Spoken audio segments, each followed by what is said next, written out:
All sports, all the time. There's heroes and there's legends. Heroes get remembered. Legends never die. This is the Spoken Podcast. Hold your ears, folks. It's showtime. I'm your host, Lance Twidwell. Man, that kid, he can ball, man. He can ball. Touchdown, Kansas City! Patrick freaking Mahomes, baby! Let's talk some sports, because that's what we're here to do. You are tuned in to the Spoken. Spoken Podcast. I'm your host, Lance Twidwell, here inside the Spoken Studios with my guys, Trevor Twidwell. What's good? And Eddie Ortiz. Yo. Episode 151 is in full swing, full motion, man. We are so glad and happy to be here with you guys on this beautiful Saturday as we get ready for divisional round football, man. This is when things really starting to tighten up. I mean, the wild card weekend's always a blast, but this is when the truest of the trues are actually surviving and advancing, guys. And this is when, like I said, things really start to shape up as to who's really going to get into that Super Bowl round.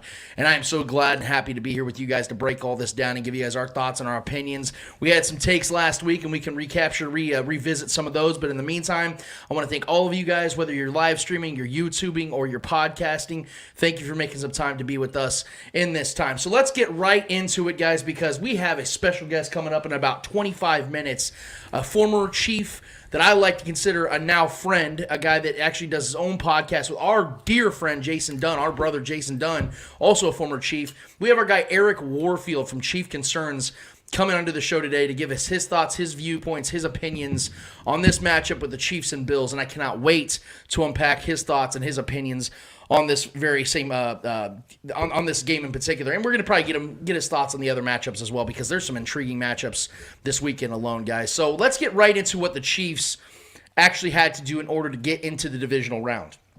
I remember I told you guys on this show, and I've been putting it on my Twitter feed the entire week leading up into the Steelers game, that this was something that I didn't take too seriously. I know there are people out there that are always trying to say, well, we got to, the Chiefs got to take their opponent seriously. They got to go out there and be focused and ready for whatever comes their way. And I've always agreed with that. But here's the thing that I didn't worry about: the Chiefs feeling the way I was feeling. I didn't feel that the Chiefs were going into that game thinking they couldn't take care of business, or that they didn't have to focus in order to take care of business. I know how focused Andy Reid gets his team each and every week. I know how focused Patrick Mahomes is. I know how focused Travis Kelce is, and those are the core leaders of this team. Tyrann Mathieu, the list goes down. You saw Chris Jones at his press conference going absolutely berserk, screaming like a wild child, doing what he was doing because he was ready to play some damn football. And the Chiefs went out there and took care of business. Now, I will start at the beginning. I won't lie to you and pretend that I was happy-go-lucky the entire game. The very beginning of that game absolutely pissed me off. That first quarter was unacceptable. The Chiefs looked flat on offense. They weren't executing correctly. Something was not right with the offense in the first quarter. And you can make theories as to what it was that led into that and being what it was. I don't know really what it was. I had a theory that I think that play calling was just being a little too conservative because they wanted to make sure that everybody got out of this game healthy, and they felt very confident that they were going to go out there with a conservative style of offense and still beat the Steelers. Well, the Steelers went in there with a healthier T.J. Watt, a motivated Casey Hayward, or Cam Hayward, I apologize, and then Minkah Fitzpatrick. This defense was ready to play some football. They absolutely were. The problem for the Steelers was they didn't have an actual quarterback in that game.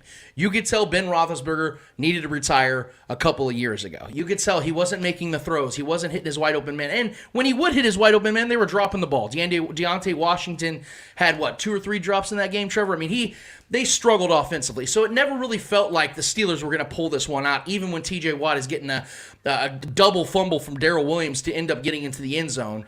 I never felt like the game was ever going to be something dangerous late down the stretch. I was just waiting for the Chiefs' offense to finally emerge because their defense was doing their job.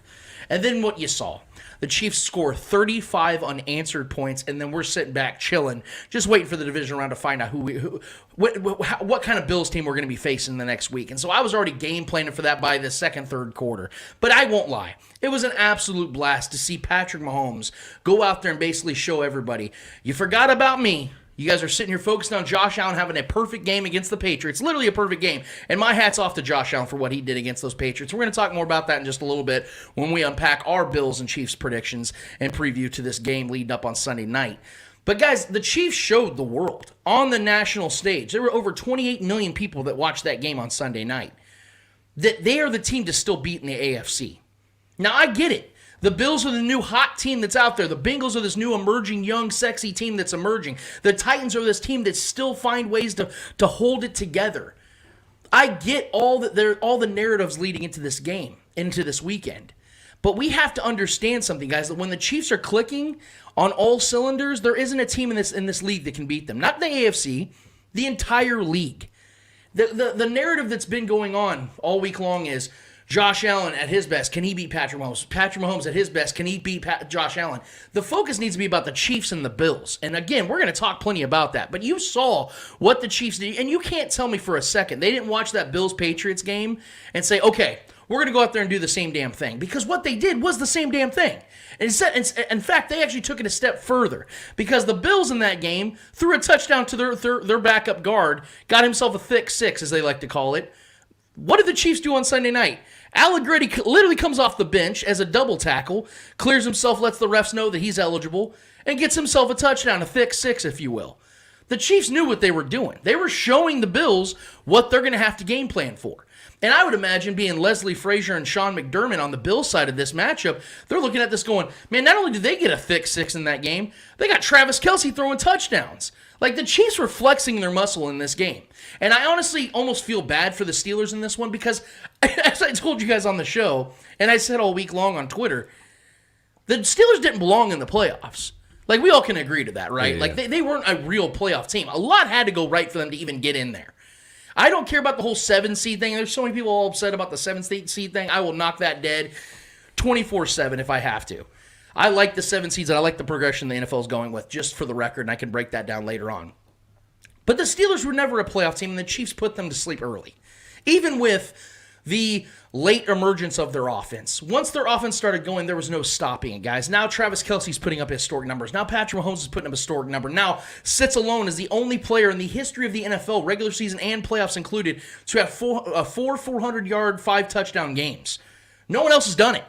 Peyton Manning was the only other guy to do it 3 times, and he had over 200 more starts than Patrick Mahomes when he did that. And he's now over 1,000 yards in his postseason career, too. Now, yeah, exactly. So, guys, look, I don't want to sit here and just marvel over this game too much because, again, I wasn't shocked in the slightest that the Chiefs did what they did.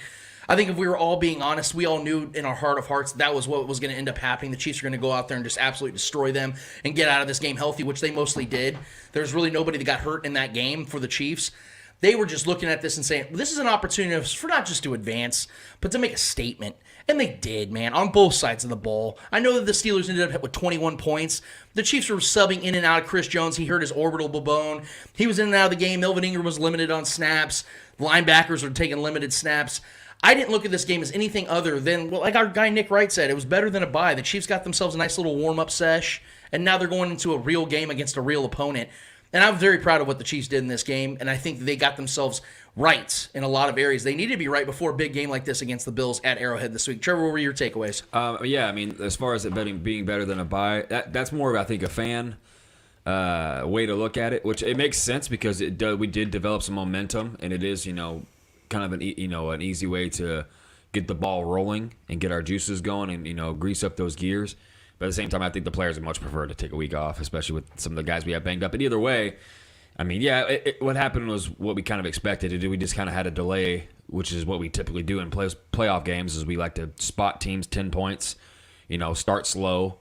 You're one of the better first half scoring teams this year in the regular season. But when it comes to postseason, I don't know what it is, man. We just tend to start slow and let teams, get a little momentum themselves, and then we just like to rip their heart out of their ass. It's just like what we do in the postseason. So, I mean, we definitely went on a tear after the second quarter really kind of got started going, and after that defensive touchdown, the Steelers. And credit to the Steelers. That's say what you want about that team. Them not being a playoff team, I think that is a playoff-worthy defense for sure. That is a good defense, definitely a good defensive front, has been all year. They haven't been really blown out many times. I mean, they still keep games fairly close, and they are one of the highest scoring offenses in the second half during the year. But granted, they're trailing most of the time, so that kind of skews to their favor with that number. But at the same time, this game, it was what I expected it to be. I expected us to win by more than easily double digits, but near to the 20s, and we doubled their score. So, and their score was run up in garbage time, really. So, for the most part, man, there's not... it felt like we were just like doing whatever we wanted to do after that second quarter. And the second half started, we just continued that. Like you said, we had Travis Kelce throwing touchdowns. We had linemen not only catching a touchdown, but chucking T.J. Watt to the ground and then catching a touchdown. It was one of the most boss things I've ever seen in my life. So kudos to Allegretti, man. I'm happy for him. That was awesome. Good to see that. Yeah, I mean, I think we put a lot. Watching that film, like you said, like you alluded to with the Bills, watching that film, like we had everyone involved. Demarcus Robinson was making plays.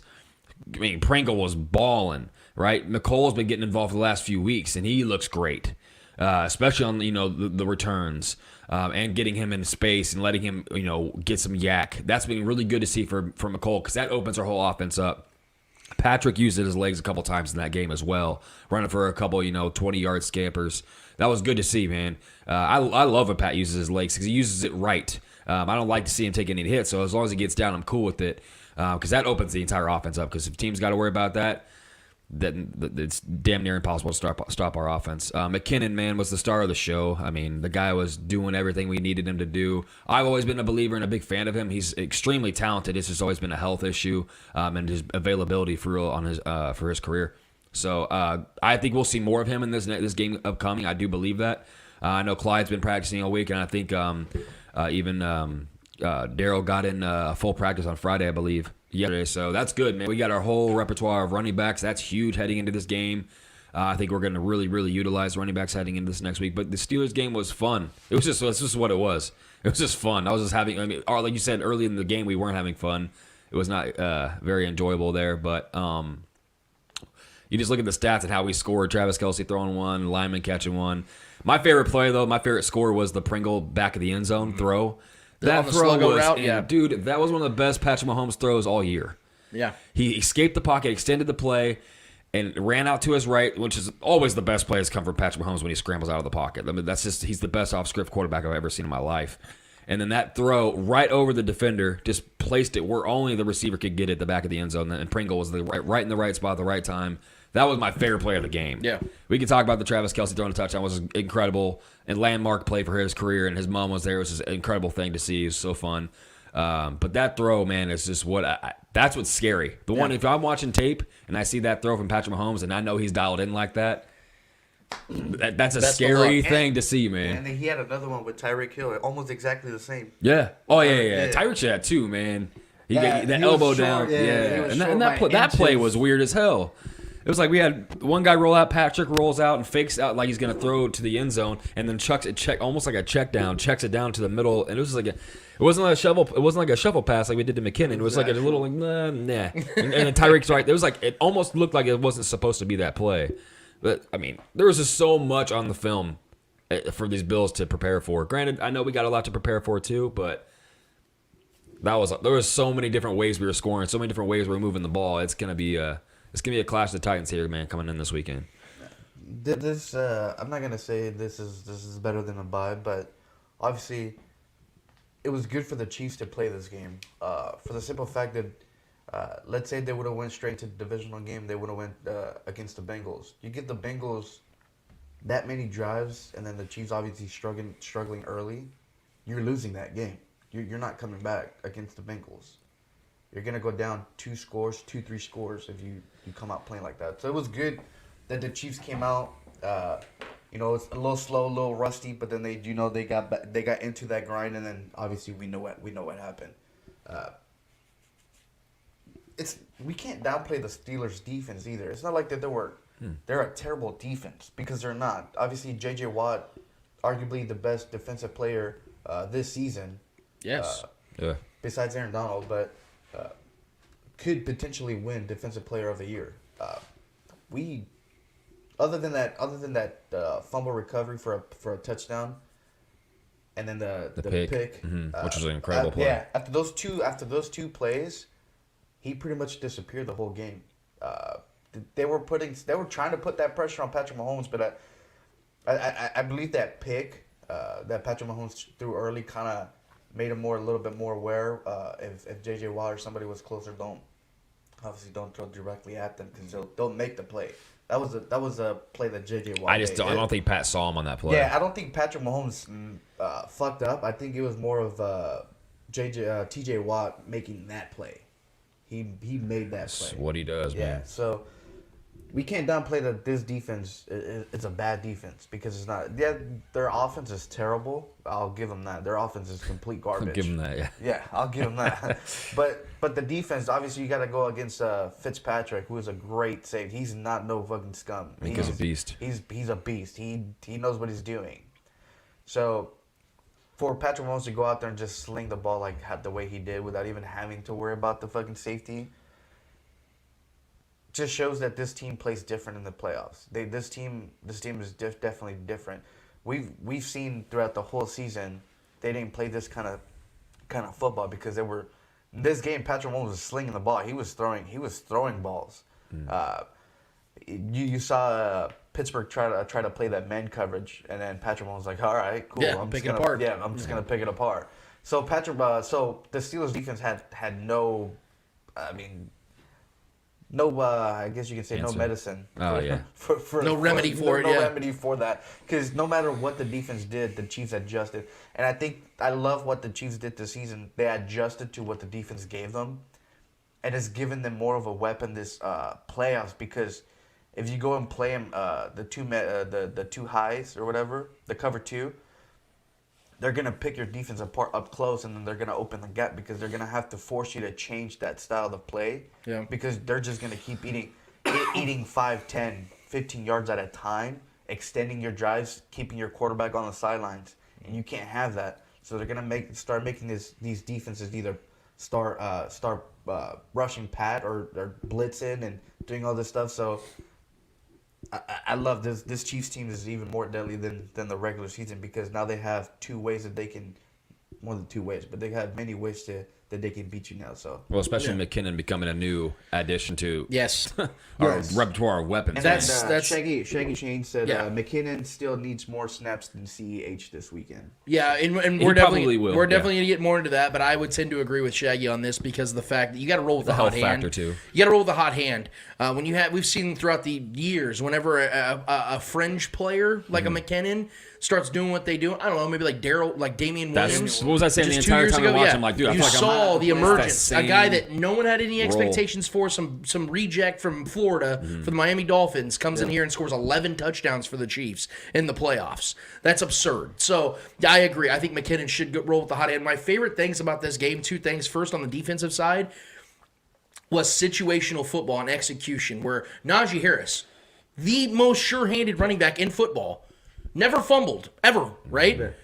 Willie Gay stripped that ball and beat that ball like it was a dirt devil. So for him to be able to do what he did in that game and situationally get that ball back to the Chiefs and put the game away, literally, by that next touchdown when the Chiefs scored after that fumble, you heard Chris Collinsworth and Al Michaels talking about what Ben's going to do after his career. That's how they knew the game was over. It was a wrap. It's crazy because when we're talking about the fumble, when Willie Gay forced the fumble, you saw Frank Clark. He smelled the blood in the water. Yeah. He immediately dove for the ball. Like he didn't even question it or anything. Like, cause most people they're like, oh, he was down or whatever. They'll just leave the ball or whatever. No, Frank Clark saw the ball. He just fucking dove straight for it. He didn't even walk to it. He didn't run to it. He dove for it. And the other that's part, what we need. yes, I agree. And the other thing that I loved about this game on the offensive side was the fact that I think it was a representation that Patrick Mahomes really has adjusted to things. Like you've seen.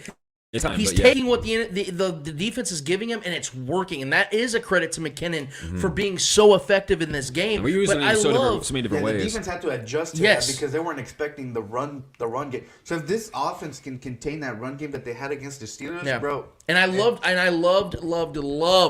the fact that Andy Reid, who is known to be so conservative, put the foot on the gas pedal, man, and speaking blew of that, them did out. you guys watch the franchise episode on said YouTube? more. We want more. Yeah, or he's whatever. like, I want more. It's like he's like, get greedy, get greedy, greedy, bro. yeah. If That's the my kind of- if favorite that's- Andy. That's what I'm That's saying. my If that's the kind of favorite mentality Andy. we have going into this postseason, Yes. that's Andy's mindset, bro. Good luck to everybody, man. That's all I'm gonna say. It was I think 21-7, and then and just like Like, get Pour it greedy. on. More. Pour we it want on. More. We want more. And that's why I said this game Greedy to me was a Reed. statement game to the Chiefs. Yeah. They watched that Bills-Patriots game. They saw the way the Bills just absolutely dominated and humiliated Bill Belichick and his defense, which finished, second in the league, only behind the Bills this season? Yeah. So for him to go in there, and Andy's like, all right, let's do our thing. Let's go out there and do our thing against a defense, like you said, Andy, multiple times, is a very formidable and talented defense in the Steelers that had something to play for once again. And like I said, don't downplay that defense. Yes, the offense make the team terrible, Still a top but defense. it's a top defense. Yeah. That defense was good. Mm-hmm. And they had to be even better. They had so much pressure on them because of how bad Big Ben was this year and how bad they know. They started this game hot. Yeah. And if it wasn't made for the plays. And if it wasn't for that defense, this score would not be 0-0 going into the second quarter. Yeah, that game now moved the Chiefs to since November 1st. The Chiefs are 7-0 at home, and they've outscored their opponents 200-82. So the Chiefs have absolutely dominated their opposition since November. And actually, the Chiefs haven't lost a home game since the Week 5 loss to the Bills, and they have only been allowing 10 points per game at home since that game against the Buffalo Bills. And again, I cannot wait for this freaking game. I can't wait to get this thing rolling. We're a few minutes away from our guy Eric Warfield joining us. Cannot wait to get his thoughts on things. But one more thing I want to take away from this game that I think that is pretty profound, to be honest with you guys, is the fact that I feel like we're not giving enough credit to the weapons for the Chiefs. What I mean by that is this. McCole Hardman has quietly had his best season of his career. Last few weeks he's been balling, man. Byron Pringle has by far his best season of his career. He has 9 total touchdowns in his career. He has 4 in his last 2 games against the Steelers. Darrell Williams is having a career year. Yep. I mean, it's so crazy to think that the first-round pick, Clyde Edwards-Helaire, is one of the least most effective players on this offense right now. Like, that's how good this offense is clicking. And I was All the while, Travis Kelce's getting another 1,000-yard receiving. yes, game. and I was on the ship a couple days ago with Tyreek is our guy balling, Darren too. Smith, and it's something I said on there was, I think the thing that I love about Patrick Mahomes the most, and I have since day one, is that he spreads the wealth unlike almost any other he's like quarterback. Oprah out there, Like, how many times do we watch a Chiefs game where it says at the bottom of the screen by like the midway of the second quarter that 7 or 8 different receivers have caught a ball from Patrick Mahomes already? I mean, it's absurd. Yeah. 7 or 8 guys a game practically catching a ball from Patrick. It's like Noah Gray getting the action, Blake Bell That's what I'm getting saying. the action, Our Darrell third Williams. receiver on the team is like 5 people, 5 It's different absurd. players. Like it's That's proof that Patrick Mahomes is taking what he's Yes. given. That is only proof. That's a new development Yeah, by him, that is too, only for proof sure. that if Patrick Mahomes is taking what he's given because he's not forcing the ball to Tyreek anymore. He's not forcing the ball to Travis Kelce anymore. Yes, he's gonna sling the ball to those guys a lot, but he's not forcing those throws anymore. For instance, eight guys got receptions this week. 9 got targeted. Yeah. 8 guys got receptions against the Steelers, and 6 of them had at least 4 receptions. We had what? I mean, four how do you four different beat people that? scored a touchtown, right? Wasn't it we Pringle? have- Pringle? There's 4 Tyreek, different, Kelce. 5 different receivers. 5 different Five people different got receivers. touchdowns. So Patrick threw 5 touchdowns. Yeah. Oh, I apologize. So Yeah, he threw yes. So hold on. We Yeah, have 1, McKinnon, 2, 3, Kelce, 4, 5. Yeah, Tyreek, 5 different Allegretti. receivers. 5 different receivers. Yeah, because Pringle. Travis had a Yeah. touchdown as well. Pringle yeah. caught twice. So 6 different guys, 6 total touchdowns to 5 different receivers. Yeah.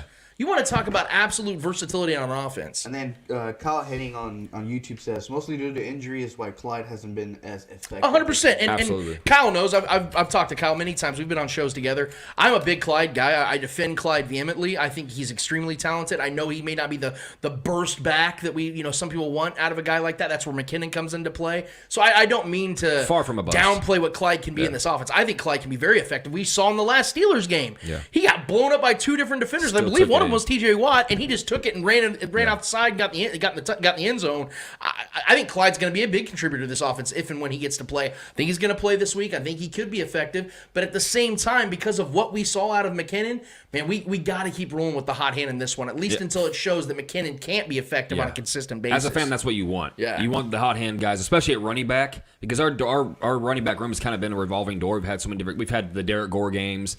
We've had Darrell Williams balling out in the receiving game. So I mean, McKinnon looks great. Just keep him on the field, man. He's a guy. He's one of those guys that just continues to make plays. And that's what I want on the field, playmakers. What I would like to see the Chiefs do is more of a running by committee kind of thing. I think that would be don't just make one a starter. I think all deserve at this moment in time. They've proven, obviously some more than others, but I think they've each proven their worth in this team. And I think Andy and them drawing up plays for each individual one would help this Chiefs offense throughout the playoffs. Well, that's credit to Andy Reid, too, and Veach getting the guys that they want, especially the running back position. We have all of our running backs are versatile guys. We don't have, like, any guy that, well, when he comes in on a third down, you know they're going to run a short yardage play.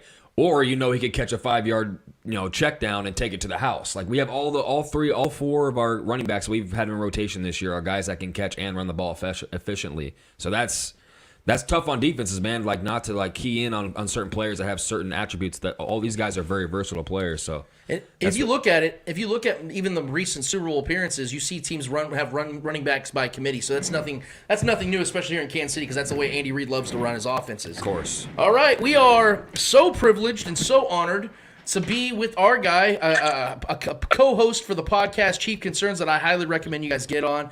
He is a former NFL great. He played his entire career with the Kansas City Chiefs. He played 115 games, had 20 interceptions, and 3 touchdowns. Let's give it up for our guy, Eric Warfield. How we doing, Eric? What's up, fella? How's it going?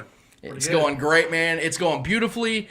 Today's an even better day because you're with us today, and we cannot thank you enough for your time. We know that you got yourself a busy day today. I know you got a tea time to get to, so we appreciate you taking some time to be with us here to talk some football, man. First and foremost, I want to go back to your career just a little bit because I really, being a fan of yours as a younger person and watching the way you play the game of football, I wanted to dive into your mentality. Starting Monday, you're in the middle of the season. You got a big game coming up on Sunday. Walk me through your progressions. Walk me through your mindset. How do you get mentally, emotionally, and physically prepared for a game coming up in the next 5-6 days? So at this point, there's not a whole lot else that's going to have you mentally prepared for a game of this magnitude. Right now, I think Buffalo is one of the better teams in the NFL.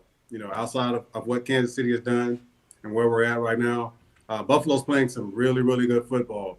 So to see where they're at, to see how they beat us at home at our own place, the things that Josh Allen is doing and that team overall is doing, that's enough to make you want the most out of what you can give to that game. So outside of regular preparation of what we do on a daily basis for as meetings, playbook, game film, that's going to be the same.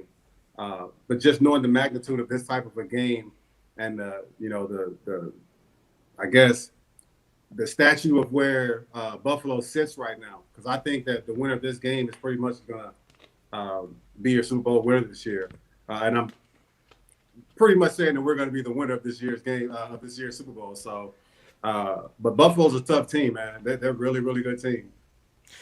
Eric, your career is interesting to me because you started your career right at the time where guys like Peyton Manning and Tom Brady really started to emerge, which is when I believe the quarterback became so centric for offenses because we know that guys like Priest Holmes, your former teammate, LaDainian Tomlinson, guys like that were still around dominating.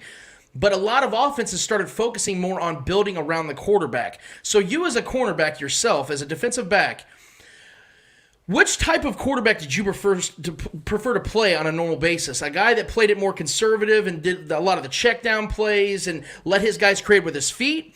Or did you like going against more of a guy like Josh Allen, Patrick Mahomes, where they were trying to rocket the ball and throw all over the field? What was, to you, something you felt you can capitalize more on? The guys that can sit there and do the check downs and sit in the pocket and kind of break you down schematically, those are the harder guys to play up against. There's so much speed and size in the NFL to where you don't mind the guys that like to scramble. You don't mind the guys that like to take the punishment every now and then. Those are the ones you look forward that you look most forward to, instead of a guy like a Peyton Manning or Tom Brady, because mentally they can sit there and pick you apart because they know so much of the defense and schematically where to locate and to give themselves an advantage where, they don't go for the chunks every time because they can go for 5 yards in this route, go for 5 yards in this route. And all of a sudden they catch you slipping and all of a sudden you caught for 30, 40 yards. And that's the best thing about what Tom Brady does. He's not trying to go for the home run hit on every drop back. Tom is one of the smartest guys I've ever seen, play after play, especially within the 2-minute drill. So, and it's all mentally. Tom is athletically not gifted at all, but mentally, he's probably the best quarterback we have ever seen. And I would say he is the best quarterback we've ever seen because mentally he knows so much more ahead of time what he's going to do and how to break down the defense. When it comes to your career, I saw that I'm looking at your numbers right here, man. You had 4 consecutive seasons of 10 more passes defended, and 4 straight seasons. I'm sorry, 4 straight seasons of 4 more interceptions. Your style, I look at it as a guy that almost baited quarterbacks to throw your way. Did you look at it as disrespect when quarterbacks would try to throw your way, or were you one of those guys like, bring it on, man? I'm going to pick this ball off. I'm going to take it back to the house. I'm going to give my quarterback the ball back. All right, so forgive me on my speech right now. I have Invisalign in, so a lot of things come out slurred a little bit. You're fine, man. I'm still new with it. I'm about to get mine too, so I'm going to be in the same field with you. Gotcha. Also, on the career thing and playing corner, you know, that's like the hardest thing I've ever done in my entire life. You know, majority of my football career was played at safety. You know, Little League, high school, college, all played safety. And all of a sudden I get the call from Marty Schottenheimer that they want to change me to corner. So going into that first year, I had a great crop of secondary guys in Dale Carter, James Hasty, and Mark McMillan that I learned from. Each guy's completely different technique-wise.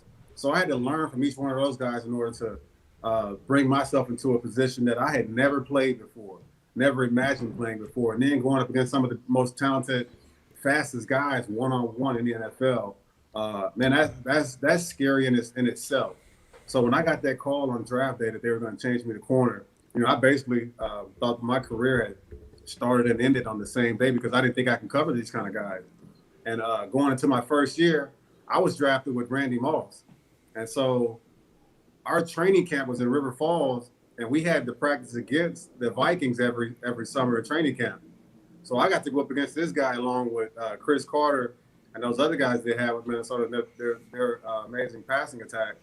So I was pretty much baptized after my first year.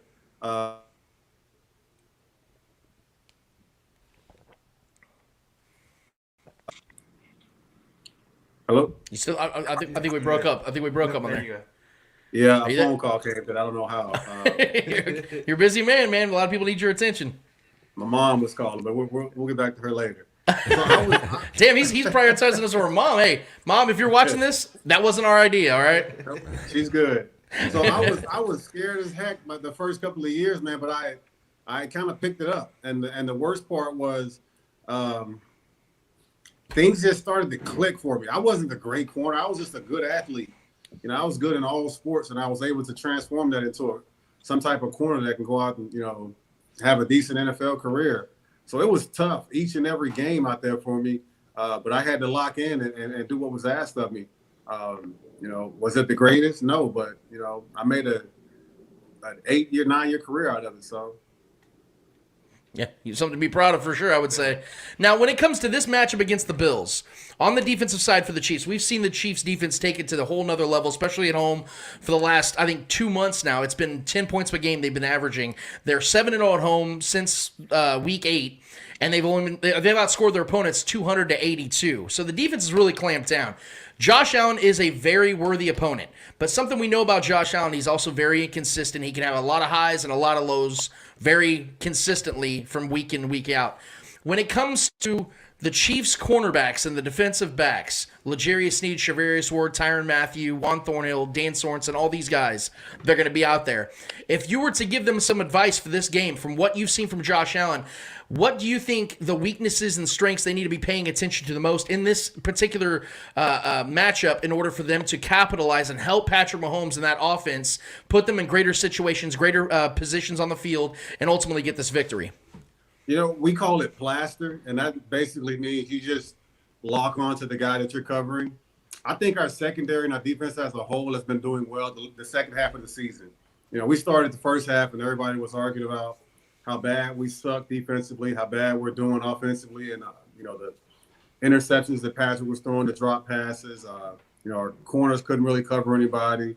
You know, the Tyrann Mathieu dealing with the things of his contract and being renegotiated. So I think the second half, everybody's kind of settled in and understood their roles. And we played tremendously coming into this week's game. So just continue doing what you're doing, but know that you're dealing with a quarterback that can scramble at any moment, and he can make the hard pass to make those big completions. So when you get in those passing attempts, you have to plaster to the guy that you're on. Don't worry about coming off trying to worry about be concerned about Josh Allen running. That's up to the front seven. And if they can't contain him, then yeah, we're going to have way bigger issues than we hope for. But if we can't sit there and contain the guys that we're covering, then yeah, you coming off trying to make a play. We see it every week what Patrick Mahomes does when he starts scrambling. He's always making a phenomenal throw. And that's because guys tend to come off thinking that he's going to run. And yeah, at times he does run. So, but you still have to play an honest defense and stick to the guy that you're playing. I listen to your guys' show, and I know you guys touch on things like this, but I have to ask you directly, man, because I know the league is loaded with young, talented quarterbacks, especially on the AFC side. You have Patrick Mahomes, Josh Allen, Joe Burrow, you have Justin Herbert, you have Lamar Jackson. You have these great young quarterbacks that are in their early to mid-20s. And I get that there's this, we live in the generation now where media takes over. I mean, we're doing media right now. We're talking about these matchups, talking about these quarterbacks. But, man, Eric, I feel like I can't enjoy some of these young quarterbacks because everyone is so hell-bent on convincing themselves week in and week out, and almost feels like every week, that one of these young quarterbacks has surpassed Patrick Mahomes. And unless I'm mistaken here, on a down year, Patrick Mahomes finished 3rd and 4th in yards and touchdowns this season. I mean, that's a down year. He had better numbers statistically than both Joe Burrow, Justin Herbert, Josh Allen, Lamar Jackson, because he was obviously injured this season. Eric, what in the hell is happening here, man? Just give me your professional advice, because it upsets me, because I feel like it's both disrespectful to what Patrick Mahomes has already done in his 4 years starting career, which is unlike anything we've ever seen, but it also takes away the enjoyment of what I, as a fan of football, get to experience with these other young quarterbacks, just enjoying who they are, not sitting here trying to put them over the face of the NFL, which is Patrick Mahomes. I mean, help me understand this, man. I mean, it's the sad thing of what we call reality. Social media has taken over everything that we do, every aspect. It gives everybody a platform to speak their opinion. And so, like giving us now, we're on a, we're viral. We can speak to millions with this platform that we have now. And so with that being said, you get a number of opinions that, some don't matter, some do. Some spark a conversation that pretty much shouldn't be sparked, and until everything is proven at the end, you don't get the real answer of who's the best. And so that's one thing that I kind of hate. And throughout the season with our podcast, we give a prediction, and even though our team, the Chiefs, were playing crappy in the beginning of the season, there was never a week that I didn't pick the Chiefs to win. Patrick throwing interceptions, the defense wasn't stopping anybody. Each and every week, I always pick the Chiefs to win the next game, because I felt like, and I still feel like, we're the better team. I felt like, and I feel like, we have the better quarterback, and I'm pretty sure a lot of others feel that way too. But when you're, a fan or loyal to your program, and you see the success of what your program is doing, and especially at the quarterback position, early on, I know Herbert was, kind of talked about as one of the favorites for MVP, and how he's kind of surpassing Patrick Mahomes, and along with Lamar Jackson, because, we had the fumble that cost us a loss against him. So, yeah, there's a lot of talk about the guys and what they do, and give credit to where credit's, due, because those guys are playing phenomenal ball. They're, doing what their franchises need them to do. But at no point would I ever say that a guy is better than what Patrick Mahomes is, because of shit. I mean, it's like, it's proven it every year. We doubted, that he'd be able to repeat what he did in his first year with the Kansas City Chiefs. And he came right back, and I think he put up way better numbers and ended up winning the Super Bowl. So the guys definitely earn what he's getting, whether it's the paycheck, whether it's the fame. He's an outstanding quarterback. And, I hate going back to what basketball references, but I compared it to Steph Curry. A lot of people hate how Steph changed the game with the 3-point shot, and all of a sudden, Steph is one of the highest tickets to get to go see in a basketball game. And it's kind of that way with Patrick Mahomes. And you have to give these guys respect for who they are and what they've done for the sports. The Bills are getting a lot of praise, especially on the defensive side, because they finished number 1 overall in defense this season. Here's the thing. The Chiefs beat 6 playoff teams coming into the postseason, which led the NFL, led all playoff teams. The Bills only beat 2. The Chiefs in Week 5 and the Patriots later in the season. But if you look at the last 12 quarterbacks the Bills faced this season, you had Tua Tagovailoa, Trevor Lawrence, Mike White, Carson Wentz, who he took a massive L2 at home. The Bills took a massive L2. Trevor Siemian, Mac Jones, Tom Brady, who absolutely torched them. Cam Newton, Mac Jones again, Matt Ryan without Calvin Ridley, Zach Wilson, and Mac Jones again. I mean, those are the last 12 quarterbacks the Bills face, so I don't mean to disrespect them, but I mean to contextualize them, especially when you're without your best defender, your best corner, and Tre'Davious White. I feel, and I've been saying on this show, and I feel it's finally here, that is finally going to rear its ugly head for the Bills defense, because they have been playing well. But when you have a slate of quarterbacks like that, and the only top 10 quarterback you face in Tom Brady, you lose 33-27. They absolutely smoked him in the first half. It was 24-3. And Brady threw 363 yards and 2 touchdowns in that game. For me, I feel that the Bills' defense, although statistically is really good, are not a proven defense to this point. I know they played well against the Chiefs first game, but I think we just all addressed that the Chiefs are a much different team, especially offensively, than they were in Week 5. They finally figured out how to play against the cover 2 defense, and since then they're averaging over 32 points a game. Do you feel this Bills defense is coming into this game as a worthy defense to beat the Chiefs and hold Patrick Mahomes like they did in Week 5, or do you think the Chiefs offense is going to be able to do what they want to do? Our offense is phenomenal. It's amazing to sit back and watch them when they're on the roll. And I know we had Kawika Mitchell this week, and I think he said we'd score 42 points. I'd love to see us put up 40-plus points. You know, I would not leave my seat if the Chiefs were going out, putting up those kind of numbers. But yeah, Buffalo's a good defense, and their safeties are really good. Front sevens, outstanding. I don't think their corners are all that great, but they're pretty good corners. So overall, that amounts to what you call the number 1 defense this year. And yes, they haven't really played anybody, but you play who's on your schedule, and you take care of business when business is called. So they've done that. I do think that at this point, they've caught the Chiefs at a hot moment. Everything seems to be rolling now. We've had a couple of injuries, offensive line wise, but even with the new guys, I love the chemistry of what they created within the offensive line, and those guys are playing so well. We just have to keep them healthy, and you keep those guys healthy, and you see when Patrick gets in rhythm. There's nobody that can stop him and what he and Tyreek Hill and Travis Kelce bring to the team. And when you get those 3 rolling, then the others step in and they create the other big plays. And I love the usage of the running backs, because no guy knows when his time is going to be called. So when they do get in, you get the best of what they can give. And those guys have been playing phenomenal. Outside of the fumble that Williams had, he's been having a great year with the amount of touches that he's been given. McKinnon the same way, Gore the same way, and CEH has been hurt, had been playing well up until then.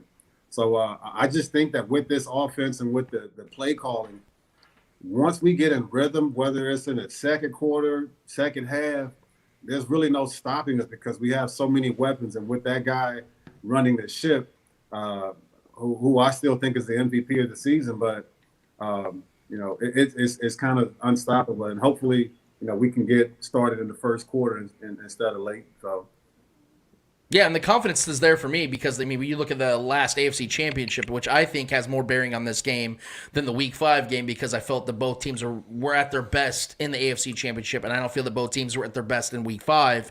You saw the Chiefs basically spot the Bills 9 points, and then they go on a 38-6 run.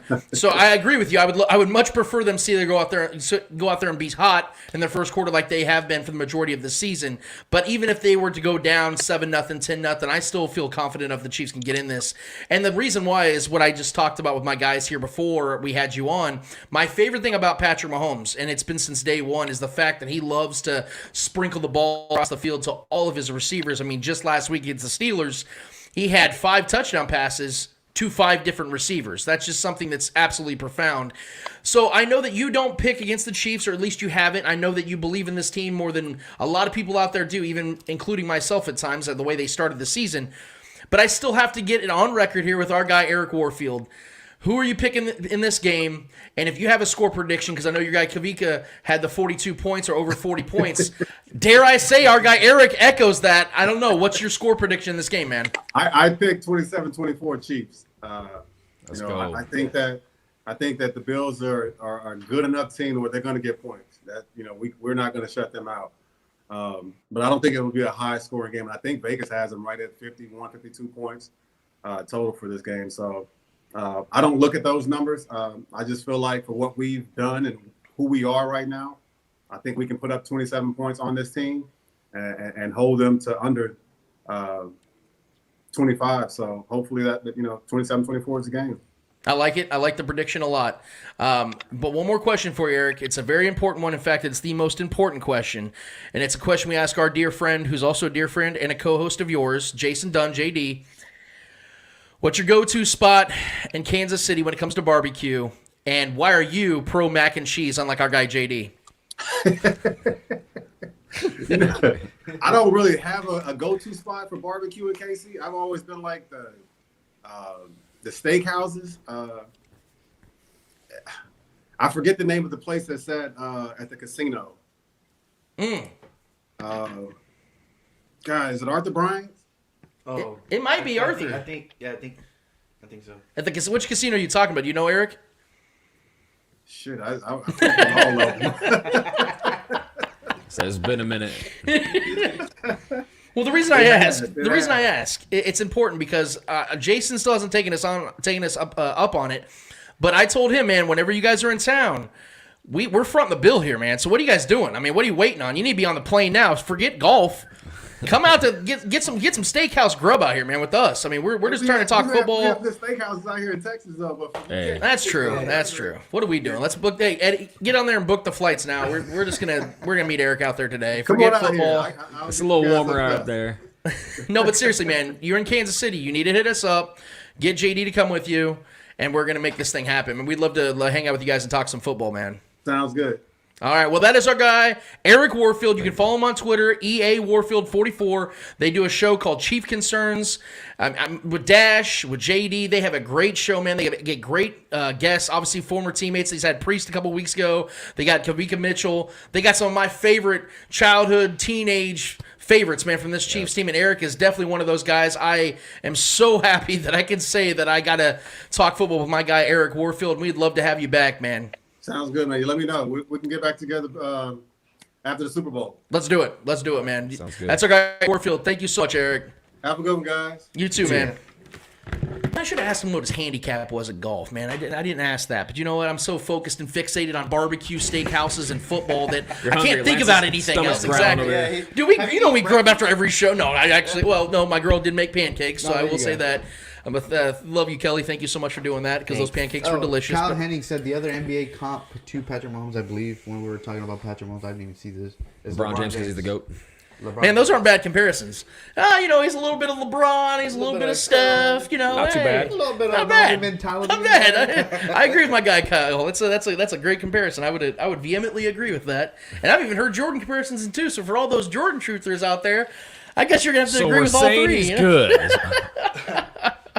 But no, man, for real, Eric, thank you so much. Our guy Eric Warfield for joining us, our former Chief. Great, man. Yeah. 20 interceptions. I got to witness all 20. I got to witness the pick sixes. I got to enjoy watching Eric Warfield's entire career with the Chiefs, man. I absolutely love that guy.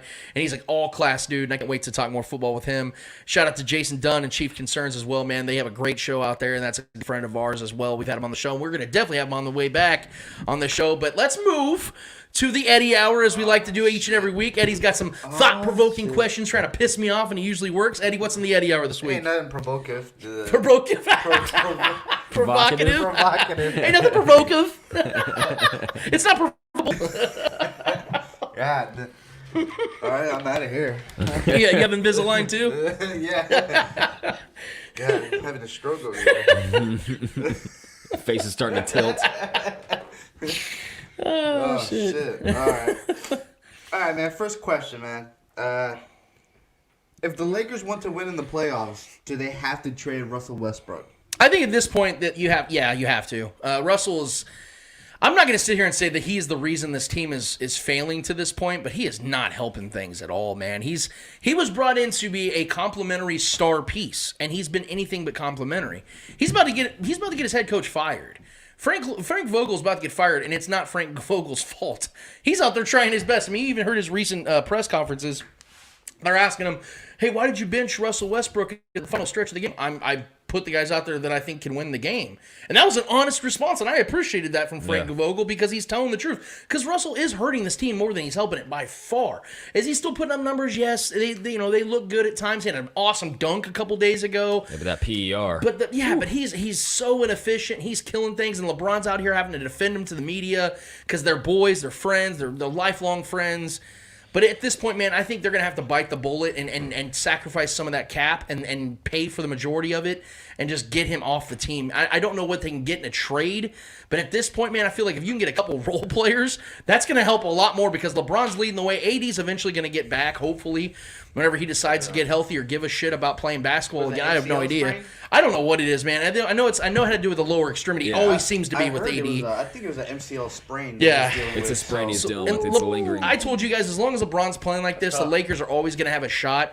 But I think that you got to get that distraction out of the way because at this point, that's what Russell's becoming. I know he's trying. He's always got the heart to play, but he doesn't want to adjust. And I thought coming into the season that Russell was going to actually adjust. I thought he was going to finally, decide to play more like a Carmelo, where I'm gonna let LeBron cook and let AD cook, and I'll help. No, he wants to still be the guy. He still wants to shoot three-pointers when he's historically one of the 5 worst three-point shooters in the history of the NBA. I think he's definitely a problem, and I think if they want to contend, which I obviously believe they do because LeBron's time's ticking, he's not got a lot of years left, they need to get him out of there to contend. Listen, I think my honest criticism of Russell Westbrook in his entire career, I've always been a fan of him and his passion, but he's never been the most talented guy. He's always been one of those guys that's an extremely hard worker. He's always at 100 miles an hour, right? But he's never been the most talented guy. He's never been the most skilled player, but he's always all heart. He's all effort at all times. He's an engine that just doesn't stop until the game's over. That is a limiting thing when it comes to team sports. This is why he's never found success anywhere he's gone. He's not a Chris Paul. Chris Paul is the opposite of who he is. Chris Paul maybe lacks the motor that he has, but Chris Paul is far superior skill-wise and defense and all these things. The little technically sound things in the sport of basketball, Chris Paul is superior in all those things. He's not a good, Russ has just not been a good shooter throughout his career. He's had hot streaks, but he's never been an efficient scorer. He has to shoot in volume to even get his points.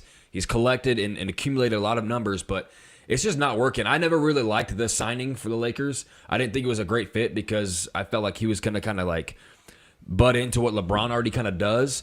And it's been showing they're just not working together. It's just not good. It's just not the chemistry is just not there for me personally. From watching a good amount of Lakers games, they cannot hold leads.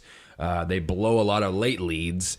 So it's just I think they've got to find a way to get him off the roster and find the best deal that they can get. I don't know who's going to want to take on that that Russell situation, but I think there's more problems than just Russ on this roster. Me personally, I think AD is kind of taking a step back this year. I haven't really seen it when he was playing good basketball. I haven't really seen it from him. Maybe it's because he won and he got himself a ring. Maybe he's kind of resting on that. I don't know. He just hasn't looked right all year. The bench is old. The rotational guys are old for the most part. Kendrick Nunn hasn't been able to stay on the court. Trevor Ariza has been getting so many meaningful minutes, and that's a bad thing. Yeah. So it's just there's a lot of problems with LA. I don't really believe in them heading into the postseason right now. I got to see some change, some drastic changes here. I believe in LeBron. LeBron is the MVP of the league right now, and I don't care what anybody says. He's carrying this team. Would be a bottom team in the league if he was not on this team. This would be a terrible basketball team if LeBron was not on this team. And these numbers are outrageous for his age this year. It's unprecedented. For any age, but let alone it is unprecedented 37. What he's doing at the age this year. But I'm not going to go on LeBron rant. I mean, you just watch basketball and you'll know what I'm talking about. Russ needs to go in order for this team to have any kind of chance in the postseason. All right, this is a funny question. According to reports coming out of Houston, the Houston Texans are very, very interested in signing Josh McCown as their next head coach. What are your thoughts? My thoughts are there are a lot more proven commodities out there. I know Josh McCown just played for them a couple seasons ago, or was even last season, if I'm not mistaken. And now they're trying to interview. This is what I'll say about any outlandish or what we deem to be out of the blue candidates. I don't ever want to downplay those guys because for all we know, Josh McCown could end up being a really good coach in this league. We have no idea because you never really know. I mean, Andy Reid was a tight ends coach. You know, John Harbaugh was a special teams coach. Sean McVay was a tight end coach. Yeah, you know what I mean? Like, some of these guys, they just...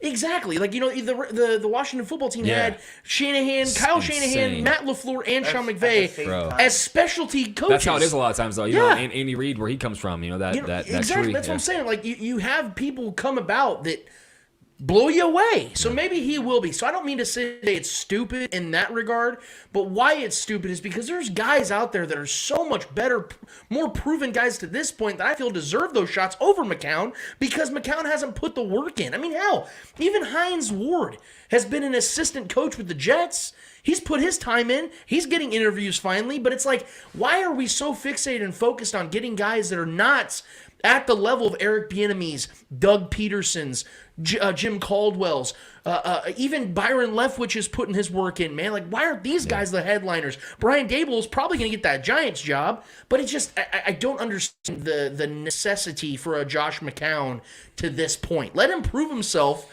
as an assistant coach for a few years. He's only like 40 years old. Yeah. Let him prove himself for a few years and show his effectiveness, show his leadership qualities as a coach, not a player, because everybody loved the guy. He was with like 13 teams. Gonna be a quarterback coach or But something. yes, let him groom himself a little bit because, quite frankly, for his own respect, he needs the experience to better himself if he really wants to be a long-term head coach in this league. I just don't like it now. But I hope if he gets the job, I wish him the best. Not the Texans, but I wish him the best because I ain't got no qualms with him, you know? I mean, we've seen a lot of great stories as far as coaching go in sports in general. There's a lot of ex-players, right? A lot of ex-players, especially guys like him that were never great players, but they were journeymen. Yeah. This is why I think Doug Peterson. Phil Fitzpatrick too. I think Fitzpatrick, once he retires from playing quarterback in this league, I think he's a Harvard grad, bright guy. I think coaching would be. I would love to see him.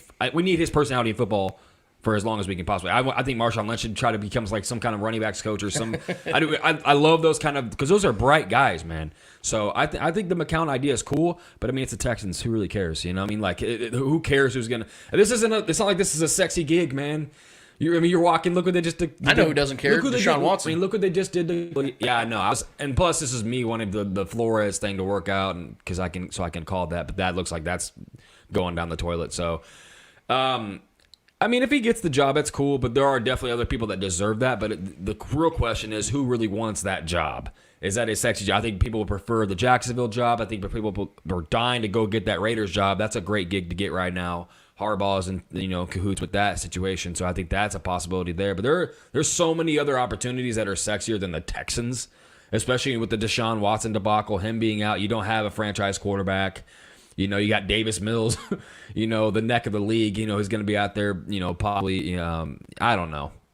There's so much up in the air that granted, it's kind of a blank canvas situation. So I think some guys would appreciate that kind of a fresh start, but.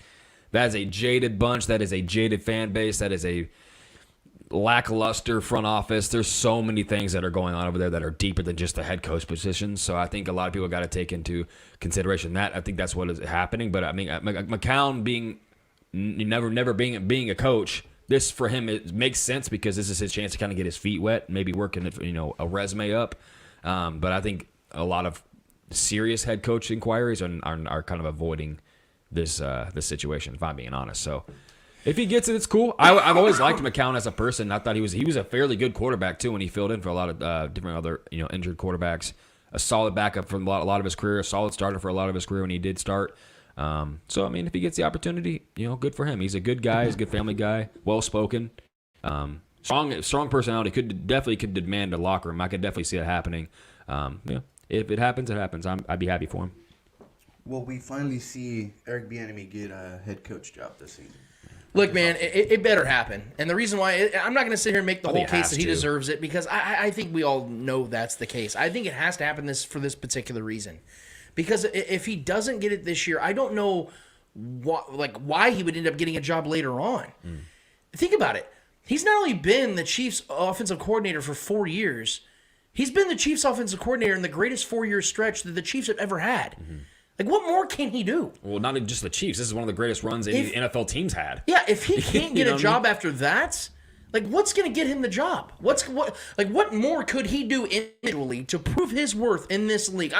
I'm going to sit here and defend what he may have done in his past 25, 30 years ago. I understand he had a little bit of a rough patch. Yeah.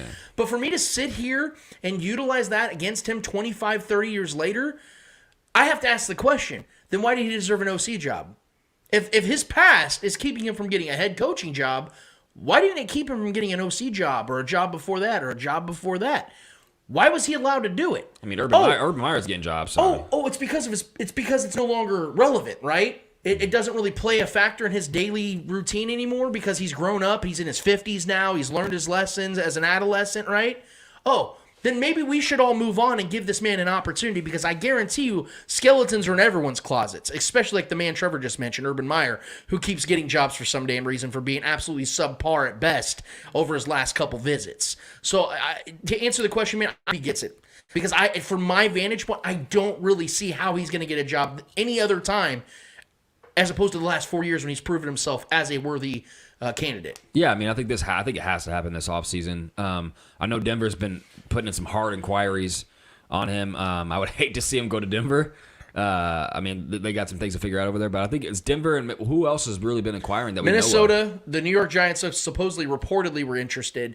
I think the team's gonna, if he doesn't end up getting a job, it's gonna be Minnesota, because Poles from the Chiefs has been interviewing for, I believe, a job for the Vikings. If I'm not mistaken, I believe Poles, the assistant to Brett Veach, is getting interviewed there, and if he gets that job, man, that's a slam dunk. That'd be a great offense to walk into. Yeah, the relationships that the enemy already has up in Minnesota. I feel like, what would you be doing if you don't hire him? It makes all the sense in the world to bring in the brass from Kansas City. And from the Vikings standpoint, they need a culture change. You know what I mean? Like, they've been a very vanilla, kind of a middling attitude-wise team. He would be a guy that would go in there and light the fire under all that. Yeah, so wherever he goes, I believe success will follow. And I'll definitely be a cheerleader for him, man, wherever he goes. And if it doesn't happen this offseason, I've kind of lost faith in the idea of it happening. And more so, I want to see him go somewhere where they have a steady foundation. Like the Vikings are not or the Bears, a shaky organization. I want to see him go somewhere where they're going to let him have 4 or 5 years to get himself a team that he wants to build. I don't want to see him go to a place that 2 years in, he has a 500 record, let's say, and they fire him. I'd hate to see that. I want to see him get an opportunity to really have an opportunity. Jacksonville would be cool to see, too, though. I would like to see him with Trevor Lawrence, see what he can do with that situation. If he can go in there and turn that franchise around after Urban Meyer just failed, big names in sports failed as a head coach, and then he goes in there and turns that shit up, bro. That would be a great story to see. And let me just throw this out here. Not that you guys don't have to believe it if you don't want. I don't really care. But I have been told by people that very much know Eric Bieniemy is going to take a job if given the opportunity. Yeah. He's not going, I don't really like that city. No, man. He's done his time. No, if there's a job like, hey, we want you, he's going to take it. I'm just putting that out there, okay? So nobody needs to sit here and say, maybe he's like, weighing out his options. No, he's going to take a head coaching job. After Reed leaves. You have to think, man, generational wealth comes with becoming a head coach in the league. You get paid millions and millions of dollars to be a head coach in this league. This isn't the 1980s anymore, I will say, though, man, to his detriment, kind of, there's a lot of big names still floating around out there, coach-wise. Yes. So the pool is deep. Yeah. So for him, that kind of sucks. You know what I mean? Because there's the Harbaugh talking about coming back to the NFL. There's Harbaugh is coming back. There's Peterson. There's Nagy. There's a lot of names out there. Yeah, and I think it's going to be the Raiders, which really sucks. I kind of like that fit. No, it sucks because he's going to turn them around. That's what's going to happen. Bro, because I'm a Harbaugh guy. Yes. I love him, man. 2 years. Having that, if he's there for 2 years, they're a playoff team. He would spark this rivalry even more, and I kind of like it. So I'm saying they would be a contender. The Harbaugh boys, yeah. In 2 years with Jim Harbaugh, for sure. Look, guys, I know that sucks to say. Win everywhere they go, he's the truth, man. He's the fucking truth. I mean, he took the shitty 49ers to the Super Bowl. 2 straight NFC championships. I mean, he was busting ass with Alex Smith, too. You know what I'm saying? Alex Smith, that's you know what I'm saying? Like, Derek Carr would be one of the best, if not the best quarterback Jim's ever had as a head coach in this league. As far as throwing the football, yeah. Yes. Yeah. Well, I mean, that's all that really. I mean, that's the majority of the importance as a That's what I'm quarterback. saying, Throw the football. Yeah. Alex Smith, who was a lackluster thrower. So. Yeah.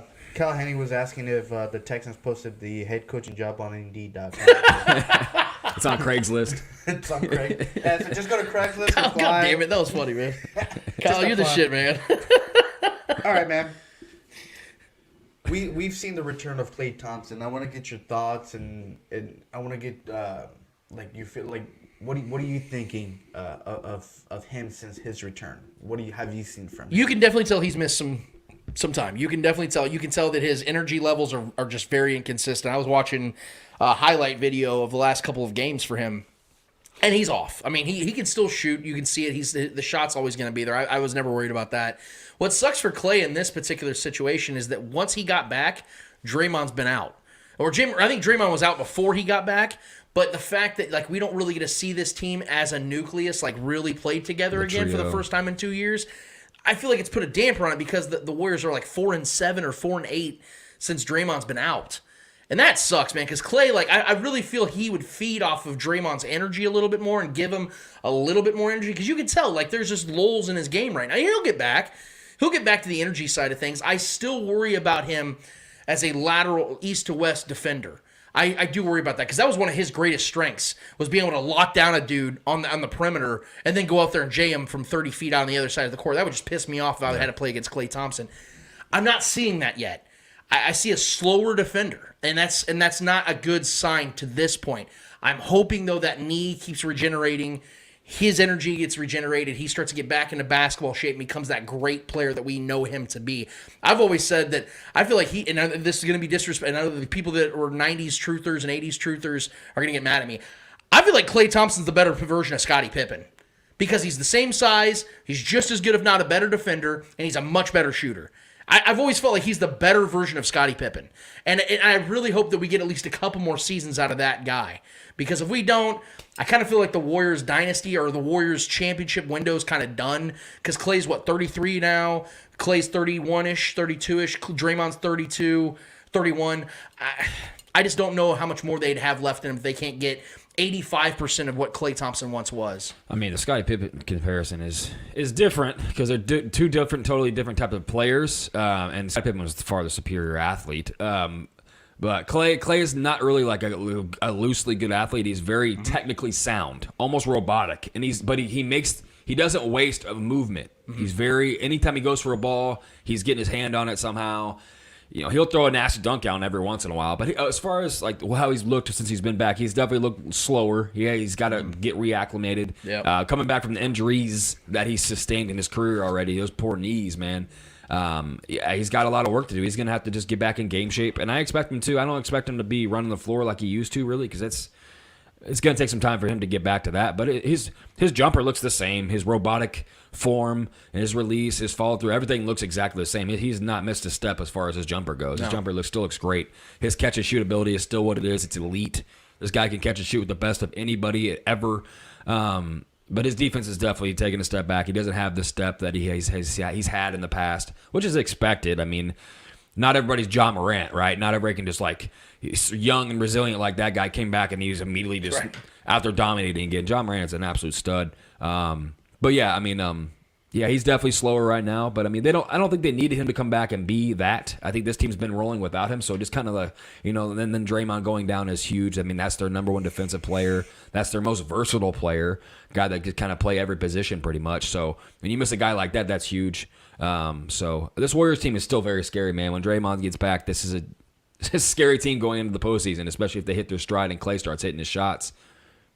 I mean, this team could do pretty much anything in the postseason. So Klay's looked good. He just hasn't looked like himself really, though. Kyle Henning again. Oh, he's active today. I love it, Kyle. Bring him, dude. Bring him. He's talking about Poles. He said Poles has a second interview with Chicago. So there's that. Man, see that dude is gonna. I'm telling you, teams around the league want him, man. I think that's the next hot GM coming up. Because no one's really paying attention to him as far as everyone pays attention to Andy Reid and Brett Veach. He's been a dude that's been putting in work for some time now. Do you think Chicago would give a shot to another Chiefs OC? Yes, back-to-back yeah, I do. Back-to-back? I do. I think that because for instance, look at what the Philadelphia Eagles did. Yeah. They fired Andy Reid and then they hired Doug Peterson. Yeah. Doug Peterson came from Andy Reid. He was his offensive coordinator. So It was a few years after. yeah, but I yeah. do. A few years, way. But still, many yeah. years. I understand, but my point is that they knew what they were getting from Doug I Peterson. know, but I'm saying like back to back tenures. That's what I'm Yeah, I do. Because here's the thing: if a guy's a candidate that you have trust and belief in, I don't think it really matters what tree they come from. Because look at it, Bill Belichick's tree is terrible, awful. Yet every single year, it seems that one of his assistant coaches are getting a head coaching job. I mean, fuck, Joe Judge was a head coach in this league. Can you believe that? Like, we're gonna look back in 20 years and go, wait, this moron was a head coach in this league? Holy shit! And one of the biggest, if not the biggest, market in all of sports and in America. Fuck, man, what the hell were they thinking? Yet guys keep getting jobs. Who are we hearing getting another head coaching job? Josh McDaniels. Not only did Josh McDaniels suck ass in Denver, he literally changed his mind after agreeing to be the Colts head coach. Which, by the way, ended up being a blessing in disguise for them. They ended up getting a better coach, in my opinion, than Frank Reich. I don't understand like how the Patriots keep getting these guys jobs, but it happens. Yeah. And that's what I'm trying to tell you is that even though I agree with you, it may be worrisome to some. I think if the Bears believe in, let's say, an Eric Bieniemy, let's say he's the guy they feel and believe that can come in here and take the next step, because honestly, him and Nagy are two very different offensive coordinators stylistically. I think that they would give him the job if, in fact, that they believe that's the guy that they want. I just want to say one thing, bringing it back to the Warriors again. I don't know if you guys saw last night, Steph Curry hit his very first of his career game winner shot. Yeah, the two. Isn't that hard to believe, though? Was it a buzzer beater? Yes. Yeah. Okay, that makes was a sense, because I've game-winning- seen him hit game-winning shots before. I mean, Remember against the ice a Thunder when he game. threw like from 50? Yeah, from like 50. Yeah, when him and freaking Russ were feet. going Yeah, at and he it. was doing the. Yeah, but I mean, Yeah. that's just crazy. The guy that has one of the most volume shooters, one of the most efficient shooters, the greatest shooter of all time. It's what, year 13 for him now, Yeah. or year 12? 12, I think. Yeah. He's been in this league for over a decade now. Oh, well over a decade. 2008, 2009. I mean, this guy is what he does. 2009. This is what he does. He shoots the basketball. And he's the greatest to ever do it. And it's taken this That is long to have odd. a first buzzer beater game is winner. odd. Like LeBron's got numerous, and we all know LeBron's not like nearly the shooter that Steph is. So it's just kind of crazy to see that his very first like historical. I did not know that. Last night was his first game I winning did buzzer see, beater. I'd seen the replay though. That's just like hard. Nice. Like I was like, how? I was looking at the stats. Like that's wild to even fathom that's his very first one. So Jesus, it's crazy. wow. Yeah. I feel like the guy in Scanners. You know what I mean? Well, going from one player who came back with Klay Thompson, let's go to another player that's coming back this weekend. It's coming back here in about 3 hours. In the name of Derrick Henry. He will be starting today for the Titans. Do you think the Titans are risking Derrick Henry by starting him right after that significant injury he had? I mean, it's reported he still has a metal plate and screws on his foot, and he's going to play with metal on his shoe. So, do you think the Titans are risking Derrick Henry too early? Yes, 100% yes. But here's the thing. That's what they should do. Why? Ryan Tannehill's 33 years old. He's not going to be around very much longer, and he's not a great quarterback in his prime. And Derrick Henry is a running back who's nearing his late 20s. This is the Titans' opportunity to win. And it's shitty for them because their window is in the midst of Patrick Mahomes' prime years, which actually Patrick hasn't even hit his prime yet, and this is happening in the middle of a budding dynasty in Kansas City. You have Joe Burrow, who's emerged. You have Justin Herbert, who hasn't even made the playoffs yet, but everyone knows what he is. He's a great quarterback. Lamar Jackson's still around, and you have Josh Allen. So the Titans' best chance and best hope is to get Derrick Henry back out there. And if Derrick Henry clears medical and they feel he's good enough to go, you have no option here. It sucks for Derrick because I think that there is a serious risk here that he could prolong and even extend this injury to where it could be a lifelong situation he has to deal with. But if Derrick is willing, he clears medical, and you know that your window is this big to begin with, and it's narrowing and narrowing as each breath goes by. What other options do they have other than to run him now? Because there's no guarantee. Obviously, the Derrick Henry we've known, who I've loved, he's one of my favorite football players ever. There's no saying, like we talk about Klay Thompson, there's no guarantee that we're going to see Derrick Henry of just a few months ago ever again. Once running backs hit a wall, that wall does not let them go through. And I think that Derrick is nearing that. I don't believe that he's no longer a great running back. I think he's got another year or two left in him of great football, but everything's got to go right. And we can't guarantee that. What you can guarantee is that today, as we're recording this podcast, they have a home playoff game against a Bengals team that still has to prove a lot. You got to get Derrick Henry out there, man. So that's where I say yes. I think they are risking it, but it's the right thing to do. It's absolutely a risk. I mean, it's a risk every time you put those cleats on and step onto the gridiron, you know. So, and these guys all know that calculated risk of what it is. And Derrick Henry, a guy that was averaging 25 to 30 touches a game, understands risk. I mean, he's a risk that puts that rock. So, I mean, this guy is an anomalous player. He's one of the most dominant forces we've ever seen in this league, and he's kind of a throwback type of player that's playing in the modern era, which makes it even more attractive and more fun to watch. That is a scary man, and the Titans know that their offense runs through him. If you're depending on Ryan Tannehill to go win you a big playoff game, good luck. They need him. He's the pillar of this offense. They understand that. Shit. You don't think Derrick Henry wants to be out there? You don't think he understands he needs to be out there? You don't think he's worked his ass off in recovery to get back to where he can get and just in time for this game? You know, maybe one of the biggest games of his career. So, with the 1 seed, knowing that his team worked hard to win that 1 seed without him to the last stretch of the season. So it's impressive all the way around, man. And kudos to Mike Vrabel. Kudos to that entire team figuring out ways to win. I don't think they're that great of a team, but they just find ways to win. And like I said, that's a well-coached, oiled machine over there. So Derrick Henry is a guy that will take a game away from you no matter what you try to throw at him, unless it's, Nick Bolton. But, yeah, I mean, listen, they understand the risk, and this is a win-or-go-home situation. And he's going to have a whole offseason to recover even more if he does get a little more banged up. But he understands the risk, and they understand what they could possibly do here if they win this game. This is a huge game, and they want to win it. And I think a good chance to if he plays well. So, yeah, expect to see him out there. From all I know, that he's cleared, he's ready to play. So, should be a good game, man. All right, last question. Obviously, UFC 270 is tonight. Hopefully, you guys are watching. We got 2 title fights tonight. Yeah. And I want to see who you got in these 2 title fights. We'll go with the first one. Brandon Moreno, who is the current champion, versus Davison Figueiredo. Who is winning this bout? I'm riding Moreno, man. Look, the moment he won the title, I almost got teary-eyed. Remember, we talked about this several months ago. This was almost a year ago, soldier, I feel like. Man. I love his story, man, out of Mexico. The first UFC born in Mexico champion, correct? Yeah. So I love the story. I love his energy. He's always smiling and happy and jubilant and energetic. I always feed off that kind of stuff. He kind of reminds me. I know this sounds really weird, Trevor. You don't know who this is? Nick Swisher. Remember Nick Swisher, the old baseball player? Yeah. He always jubilant, always happy. Yeah, wanting to just live life and has a zest for everything. It's the life of the team. I'm right, Moreno, man, because I just love him, and I think honestly, I don't want to sit here and say definitively he's the better fighter in this because Figueiredo's a badass. That's a great matchup. But I'm gonna take Moreno in this one. I'm gonna take him confidently because I just believe in him, and he's the one that I think that is gonna. What's up? What were you gonna say? No. I was just gonna say knockout or decision. Decision. I don't think Figueiredo's getting knocked out. I don't think so. I think Moreno's gonna win this, and it may. I'll go and say. It won't be unanimous, but I think it's going to be a decision by a couple points. I think Moreno gets, it'll be a split, but I think he gets the deciding one. So I think it's Moreno TKO. Ooh, I like it. I don't think he's going to knock anybody out cold because he hasn't really. I mean, he has that ability. Don't get me wrong. He packs a punch for the size of guy he is. But I think I love his humility, man. I also love the guys like the John Joneses and the guys of that world. The McGregors. I love those loudmouth. Israel Adesanya? Yeah, the guys that back it up. Yeah, absolutely. The guys that back it up.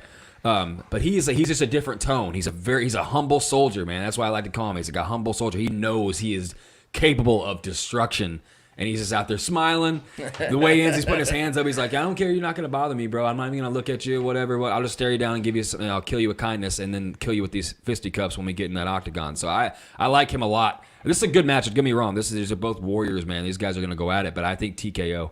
I like him in TKO. I like it. Yeah. And then Kyle Henning says the Titans are pretty much essentially all in. They don't have any choice. They don't have choice. I mean, that's exactly right. I agree. I see. I'm glad Kyle sees it that way as well because I know him and I have talked about the AFC playoffs structure before the playoffs even began, and I think we all agreed that it's either Derrick Henry or bust for the Titans. Yeah. So they have no choice. I mean, of course. All right, next title fight. We got Ngannou versus Cyril Lane or whatever.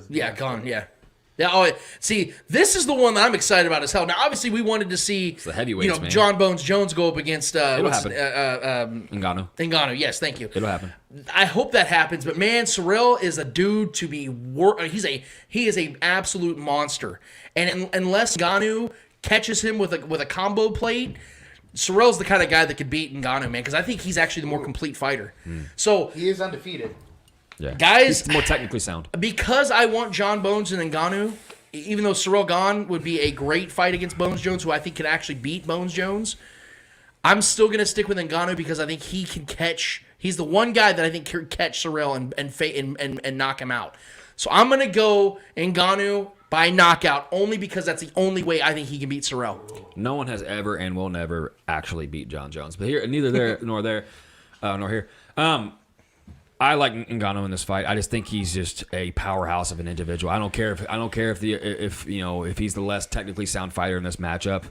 I just think power and force sometimes is just overwhelming, and I think that's what he has. He's the hardest puncher recorded in history, and this guy is just a force. He continues to get better every single fight too. And this guy didn't really start fighting until 7-8 years ago, I think. Maybe not even that. So this guy he's just a freak, man. I think the only person that can take him really is John Jones because of the length, because of the skill set that he has, and the power. So I just think Ngannou's got this, man. I really do. I'm very confident. I think there's a good chance he knocks him out because this is what he does.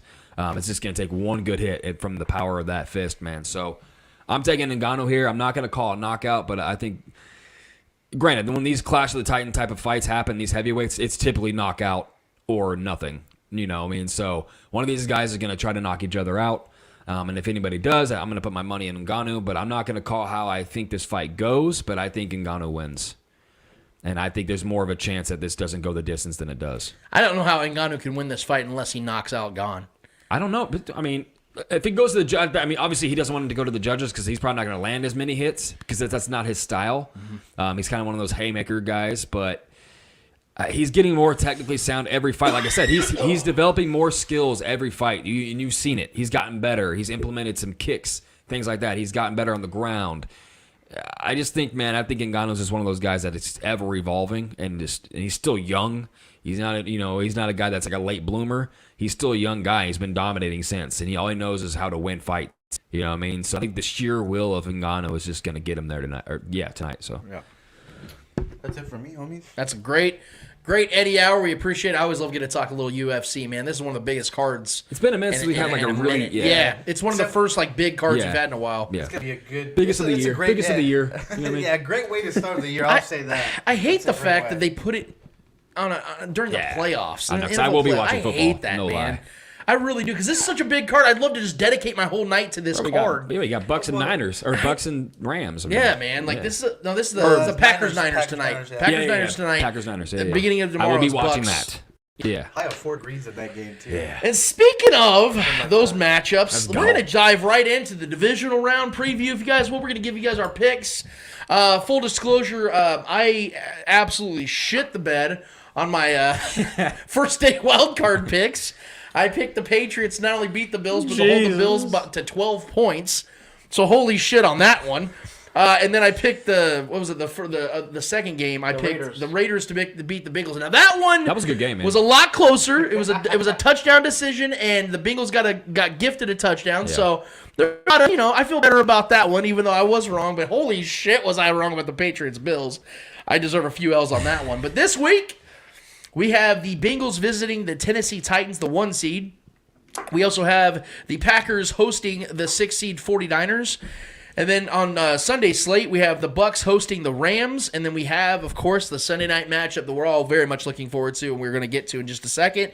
The 2 seed Chiefs hosting the 3 seed Buffalo Bills. So let's start with this first matchup with the Cincinnati Bengals visiting the Tennessee Titans. I was talking to Darren Smith from The Ship this week, and we didn't really get to talk about these matchups for the Saturday slate, so I am really looking forward to this, guys. This is the matchup that I like to call the battle for silver, because whoever ends up winning this game is going to lose to whoever wins the Chiefs-Bills matchup. So whoever's going to win that game is going to be fighting for second place in the AFC. That's just the way I see it. Our guy Eric Warfield said it himself, that whoever wins the Chiefs-Bills game is going to get to the Super Bowl and probably win the Super Bowl.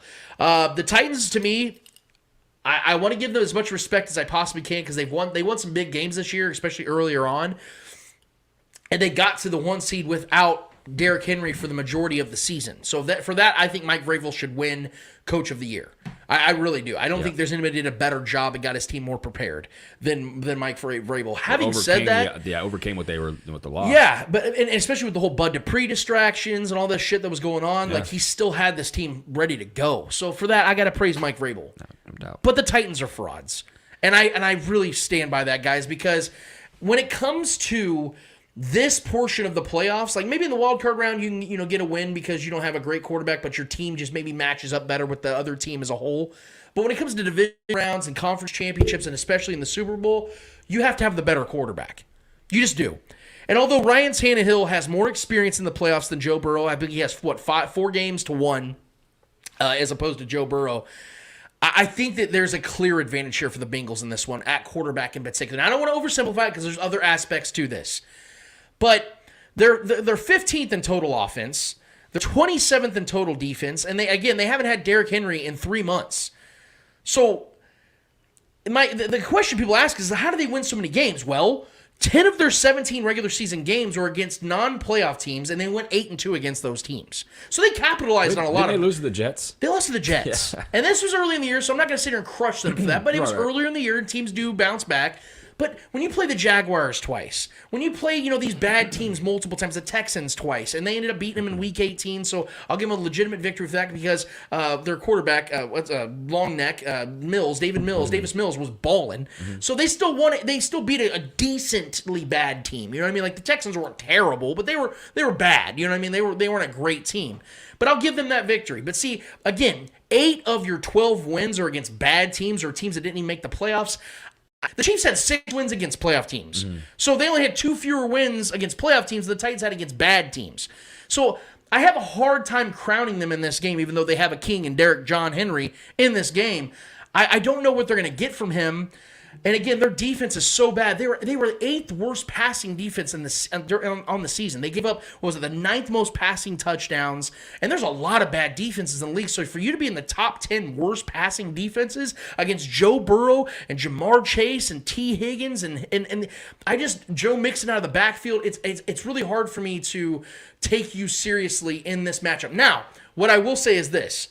The Bengals are going to have 2 defensive linemen in this game. They're already bad against the run. Yes, they're already bad against the run. So, and here's the thing: the Titans have been good in the run game without Derrick Henry. Yeah, man. They've been still effective. Yeah. They've been, and Tannehill's extremely mobile, and all these factors included. But here's the thing, man. Again, in these types of matchups, when all these things are thrown on the table, and we throw all these chips on the table, we see what this team is. What they're not, strengths, weaknesses, pros, cons. What is going to be the X factor in this matchup? It's going to be Joe Burrow versus Ryan Tannehill. Who's going to make the bigger plays on 3rd down? Who's going to make the more explosive plays downfield? What defense is going to hold the other quarterback to 3 as opposed to 7? I have to believe, and I actually think, guys, I'm going to be real with you, I think this is going to be the highest scoring game of the weekend. I think this is going to be the one that's the biggest shootout. I think both offenses are going to get a lot because both defenses are either bad, average, and banged up. I think that both teams are going to score in the 30s. And I think if that's the type of game we're playing, then Joe Burrow's going to come out victorious. Because also, let's not make shit up here. Nissan Stadium doesn't have like the significant home field advantage. Teams win and beat the Titans home all the time. It's not like they got this. Oh my God, man, we're going into Kansas City, we're going into Seattle, we're going into Green Bay. It's not like that. They don't have that type of fan base. They have great coaching. They have awesome players at certain spots. But when it comes to these types of games, I have to go with talent. I think Zach Taylor is one of the most underrated coaches in the league, one of the most underappreciated head coaches in this league. Joe Burrow is a guy that I believe in. I think this game, I don't think there's a game that's too big for Joe Burrow. I don't think he's one of those quarterbacks that's like, shit, I don't think he's ready for this. Now, there are other quarterbacks we're going to talk about in a minute that I do think games are too big for them. He's not one of those guys. I believe Joe Cool applies more to him than even Joe Montana himself. I think that Joe Burrow is going to show us why he's a future Hall of Fame quarterback in this game. I think he's going to throw 3+ touchdowns, and he's going to outscore Ryan Tannehill. Game. I have the Bengals winning this game in Tennessee. Trevor?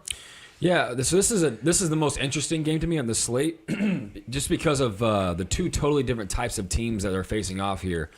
I don't think that the Titans are frauds. I think it is fraudulent that they have the number 1 seed because I feel like they're semi undeserving of it. But as a team, I don't think they're fraudulent. I think they're definitely a playoff team nonetheless, regardless if they got the 1 seed or not. I don't think there's a team that needed the bye though more than the Titans. They needed this more than any other team, and that's why I think this is such a huge thing for them. The fact that they had that bye, it helped Derrick Henry get back to where he is right now. I gave them Vrabel, who I think is a very well prepared coach, 8-0 an after extra bye weeks. week to prepare for the Bengals, and I think he knew all along that the Bengals were going to beat the Raiders. So I think they've been preparing for them for 2 whole weeks. That's why I'm picking the Titans to win this game, because I think Vrabel's going to have his guys ready. I think they're going to have a hell of a game plan, which they almost always do. Vrabel always has weird things that he does, especially ways of scoring. I think that defense is not the greatest, but I think they have good talented. And look, I kind of look at this like you said, talent. You're going to pick the talent, which is fine. I understand that is a extremely explosive, super talented offense over there in Cincy. But I think I look at this similar to the way I looked at the Cowboys-Niners game. The Cowboys are the more talented team. Yeah. They have the bigger names. They have all the work. I mean, we could talk about Deebo Samuels. He might be the most talented player in that entire game. Yeah.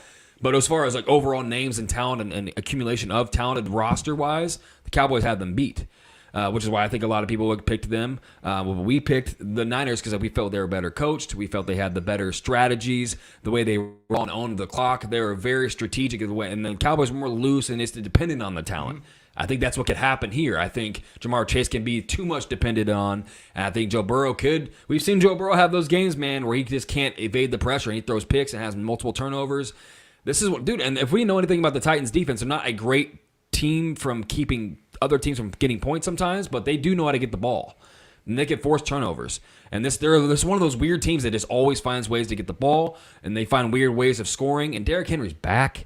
That's huge for me, man. And he's had an extra week to prepare, and I think Derrick Henry could absolutely trounce this defensive line. How much of Derrick Henry do you think is back though? Because like we talked about, I think with all the plates and the screws. I know the dude's barely human. Sure. Like he is like from Mars, but he's one of those guys, man. I just think he's gonna go out there and give it everything. Because if you don't win, you go home, and if you go home, fuck it. You got a whole offseason to recover, bro. Yeah. I think he's gonna go out there and just be an insane individual.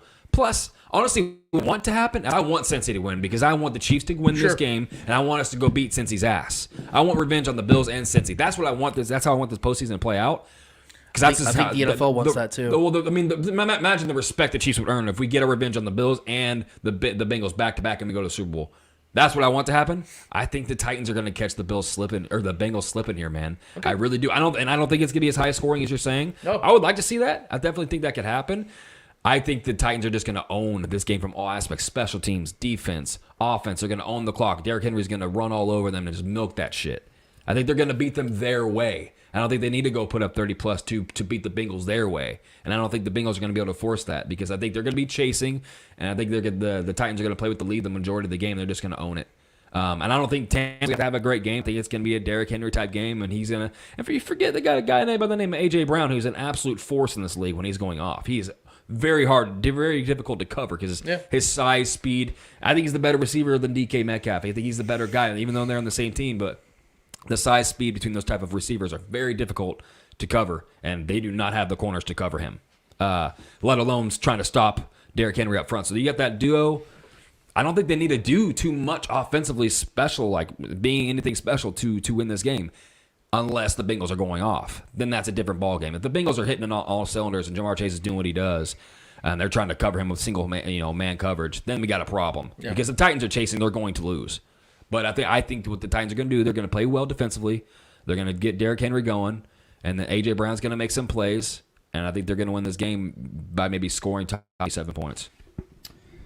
I'm with Trevor on this one. I think the Titans are going to win this game. Derrick Henry is a big reason why. He's a big presence on that team, and I feel like that whole team feeds off of him.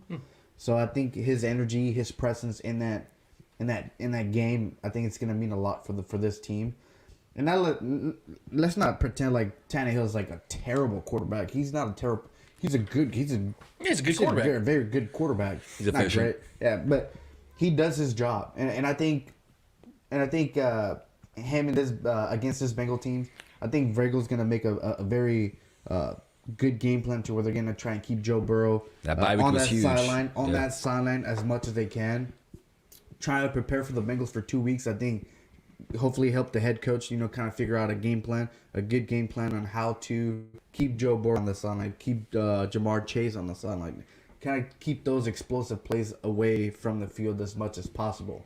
Because you're not going to be able to stop those plays. I think those plays are still going to happen, but if you limit the chances that the Bengals have in scoring, I think you're going to have Joe Burrow start pressing a little bit. The young quarterback mentality that the Bengals' first-time playoff experience kind of kicks into that a little bit. So if the Tennessee Titans can make that happen, force them to make mistakes.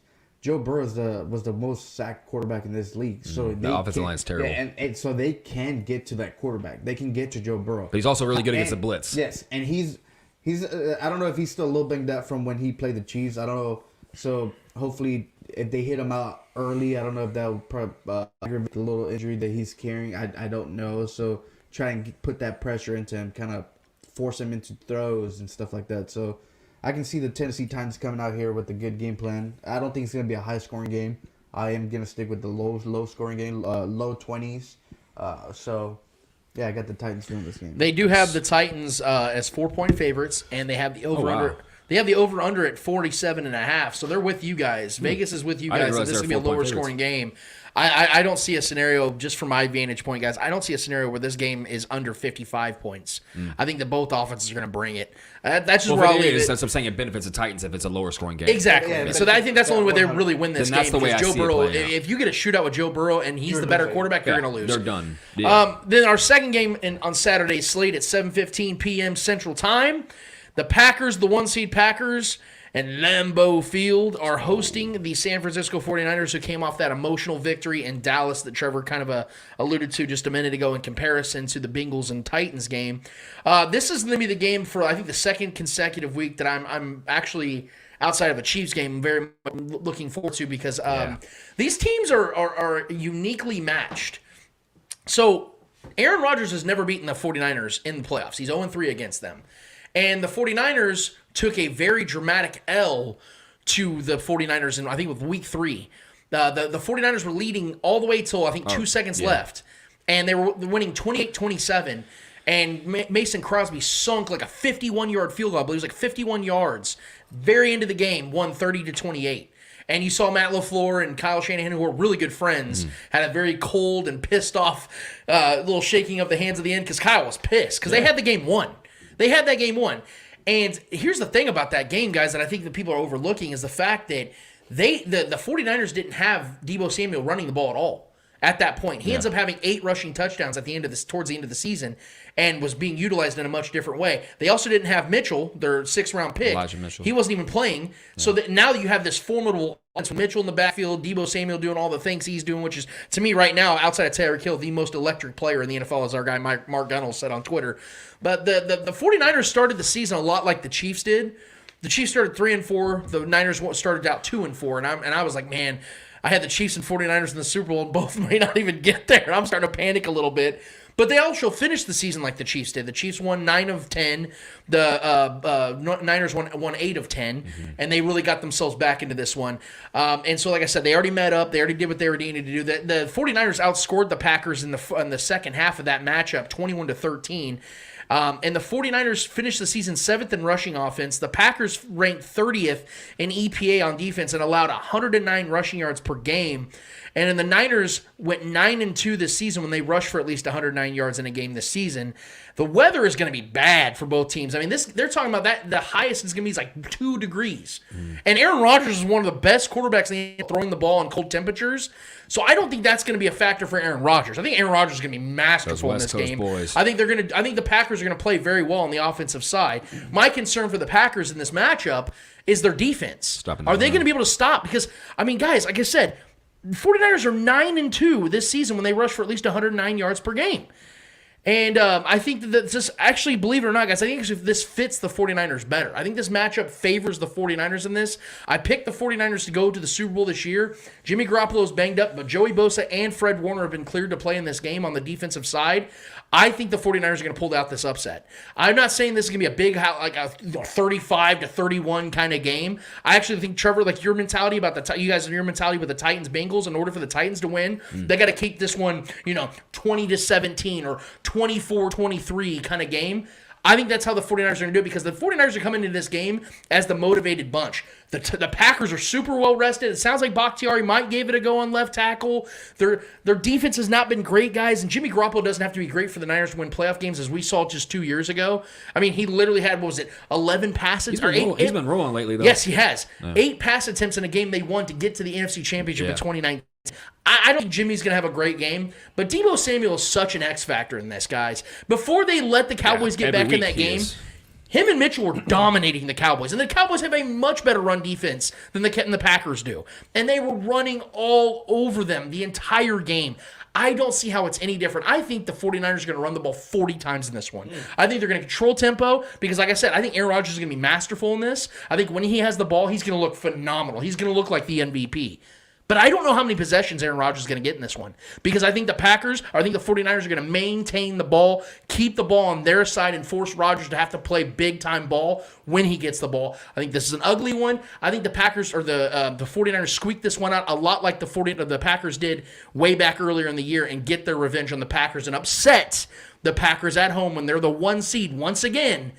I think they win this game very close by a field goal, if that. I already know where Trevor's going, so have at it, man, because we're going to disagree on this one, too. Yeah, we definitely are. I think it's funny. You the way you see the Titans game going, I see the other way, and the way you see this game going, I see the other way. I think this game is going to be high scoring. I think the Niners are going to be trailing the whole time because I think this Packers offense is just too good, man. Yeah, they're really good. There's never been an answer to Devontae Adams. And of any team, no one's ever stopped him. No one's ever stopped this duo, and I don't think that starts this weekend, man. I just don't. Devontae Adams and Aaron Rodgers have one of the most unique connections I've ever witnessed. I mean, he's going to him. Yep. You triple cover him, and Aaron Rodgers is going to find the spot to get the ball and put it right only where he can get it. Aaron Rodgers, look, I love Patrick Mahomes, and I think he's on his way. Aaron Rodgers is still the best talent I've ever seen in a quarterback. That's my personal opinion. And I just from watching him all of his career, I think Aaron Rodgers is on a mission this year. With all the criticism he's been going through, self-inflicted, some of it for sure. I just think he's on a mission, man, to just kind of to say fuck the haters. And I think this is what it is. We like him, you love him, you love him or you hate him. Either way, I think this Packers team is just better. I just think they're better. I know the Niners are rolling, and Deebo Samuel is 100% a problem. But I think the Packers have the advantage here. I think with the cold weather, that is the advantage for Aaron Rodgers because he's so good at throwing the ball, and the Niners are not a good throwing offense. So if the Niners are trailing and they're depending on Jimmy Garoppolo to have to throw them back in this game, they're not going to be able to run as many times as they want to if Aaron Rodgers is going out there and just dealing that secondary. That secondary is not good. The defensive line for the Niners is really good. They get after quarterbacks, but who's great at evading pressure and making plays downfield? Aaron Rodgers is one of the greatest to ever do it, especially at home, especially when it's cold. Right? So, and granted, the Niners have had success against Aaron Rodgers, no doubt. But we also know who loves to choke big games away, and that's Kyle Shanahan. Right? He fails in big moments a lot, and it's happened. I thought he was going to do this last game, but no, they definitely dominated that game for sure. But it got closer towards the end. He let that Cowboys team creep back into that game where they shouldn't have. So you can't allow any extra chances, even if the Niners do have a lead, and they give Rodgers an extra chance to maybe make this a game and creep back and win it, because that's what happened this earlier in the year, like you alluded to, and they won with that field goal, Mason Crosby. I think Aaron Rodgers is I don't think he's going to allow it to be that close again. I think this is going to be a high-scoring game. I think both teams are going to put up points because both these teams are very well coached, very talented teams. Both have really good running games. Both have very good receivers. George Kittle is going to be a problem, I think, for that Packers secondary, because I think this is an opportunity for George Kittle to eat, because I don't think they have the safety play, in my mind, to stop George Kittle. And he hasn't really gone off yet. It's been a few weeks since George Kittle had a big game, so I think he's primed. And I just think this matchup is like the similar way that you think that Cincy's going to do. I think Aaron Rodgers is going to go out there and look fresh. He's had a week off. He's got fresh legs. He needed that shit because his gimpy, his heel or whatever he's been dealing with, or his toe. Yeah, so I think that gave him an extra week. to really just rest up, go out there and prepare for this ice cold game. I think Devontae Adams is going to be ready. I don't think there's anything you can really do about him, nor do I think there's really anything you can do about Deebo Samuels. The way they use him is absolutely a force. But I think this is, and it's cool to see, LaFleur and Shanahan going at it, to see that again, to have that rematch in the meet up back up in the postseason. So I think this comes down to weather. I think this comes down to the quarterback. I think this comes down to two head coaches that know each other very well, as friends, not only as opponents. I think they know each other's strategies. So that this is going to be a team where both these guys are going to get the better of each other. There's going to be points scored via running game, via talent for the Niners, and via quarterback, and via elite wide receiver play from the Packers, and a good backfield for the Packers as well. I think Aaron Jones could have some numbers here, but I think a lot of this game is going to come down to the arm of Aaron Rodgers, and I'm putting my money on that. I'm going Packers in this game. Why am I going Packers this game? I think this game is going to be more like the Dallas kind of game when the 49ers play the Dallas Cowboys. I think it's going to be 49ers leading up until the third quarter. I think they're gonna let Aaron Rodgers start cooking, or Aaron Rodgers is going to start cooking in the third quarter. He's going to start putting that pressure on the 49ers. The 49ers are going to get scared, and they're going to try and play with Jimmy G. They're going to force the 49ers to throw the ball. And I think that's I will say this though, real quick, just to throw as a caveat in there. The Niners are one of the most non-dependent upon game script how much they run the football. Yeah. They could be down 20 points and they are going to run and run and run. That's how they first of all, they don't trust Jimmy G to go win them a game, but they will run regardless of the game script. So I will say that they're the best running team in the league. It's kind of like with the Cowboys, that towards the end we saw Jimmy G started to throw the ball a lot more when there was no need for it. But the Cowboys were starting to come back. So I feel like the 49ers felt that pressure. And they started trying to make those pass attempts even more and force those throws. And Jimmy G, obviously, he's not a very great thrower of the football. So I think the 49ers are going to be leading this game up until the halftime. Come third quarter, Aaron Rodgers is going to they're going to light it up his ass or something. He's gonna go off third, fourth quarter, and I think the 49ers are going to start feeling that pressure and going to try and beat the Packers with Jimmy G, and I think that's where they're going to fall short. The Packers are 5.5-point favorites, which I do think is a little disrespectful for the Niners. I think a 3.5 would be. I love this match. 5.5. I think we all would have. You really think that they're going to beat the? I don't think they would beat the Niners by 5.5 points. I can see it. No, it's going to be close. It's going to be. It's a cold game. So the over/under is 47.5, just like the Bengals Titans, and in fact. The only game this weekend that is not at 47.5 on over/under is the Chiefs-Bills. I think both these defenses are going to struggle. Well, they're good defenses, but I think this weather comes into play, though. I think offensive weapons players have the advantage here. You actually made my point without really even knowing it when you said that the Niners run the ball no matter what. Yeah, no matter what the down and distance is, they run the ball. And that's actually because I know it sounds pretty hypocritical to anybody that put two and two together when I started this entire segment by saying that you have to go with the better quarterback. And then I picked the Niners, but that's why. What Trevor just said is exactly why. Because of the fact the Niners are not quarterback reliant. If you look at every other team in the playoffs right now, they are quarterback reliant. Every other team. That can also hurt you, though. True, 100%. Because you're going against Aaron Rodgers. You're not going against Tannehill or something. That's why the Chiefs beat the Niners in the Super Bowl. Because their quarterback can make the plays the other one couldn't. For sure. So I'm not sitting here saying that if I had to pick this, let's say this was the Super Bowl matchup, I'd pick the 49. I'd pick the Packers. Obviously, they can't because they're both in the NFC. The point, though, is with this matchup being the way it is and how it's all put together with what happened earlier in the season, I think there's a revenge factor, and I think the Niners are going to come into this one trying to finish what they started because they outscored the Packers, like I said, 21-13 that second half. I think they get it done. It's going to be a slugfest. Trent Williams is back. He gets a second game back. Best offensive lineman in the league. They're going to get their shit done. I see Eddie over there smirking. I'm sure somebody's saying some shit. I just think a rookie running back, they're going to have to depend on Deebo and George Kittle a lot in the passing game, I think, and short passing and Deebo's running ability. Because I don't think I'm not putting money on Elijah Mitchell, a rookie running back. Aaron Rodgers, I think, is going to go do what he does, man. I think it's going to be too much for I him. just think Aaron Rodgers is just going to go out there and start slinging. It's going to be a good game, though. I'm not saying they're going to blow them out or win by 10-plus no. points. I think it's Let's going to be within one score. Yep. Yeah, For sure. For sure. And then we have the Sunday slate coming up. The first game of the day is the Buccaneers hosting the Rams.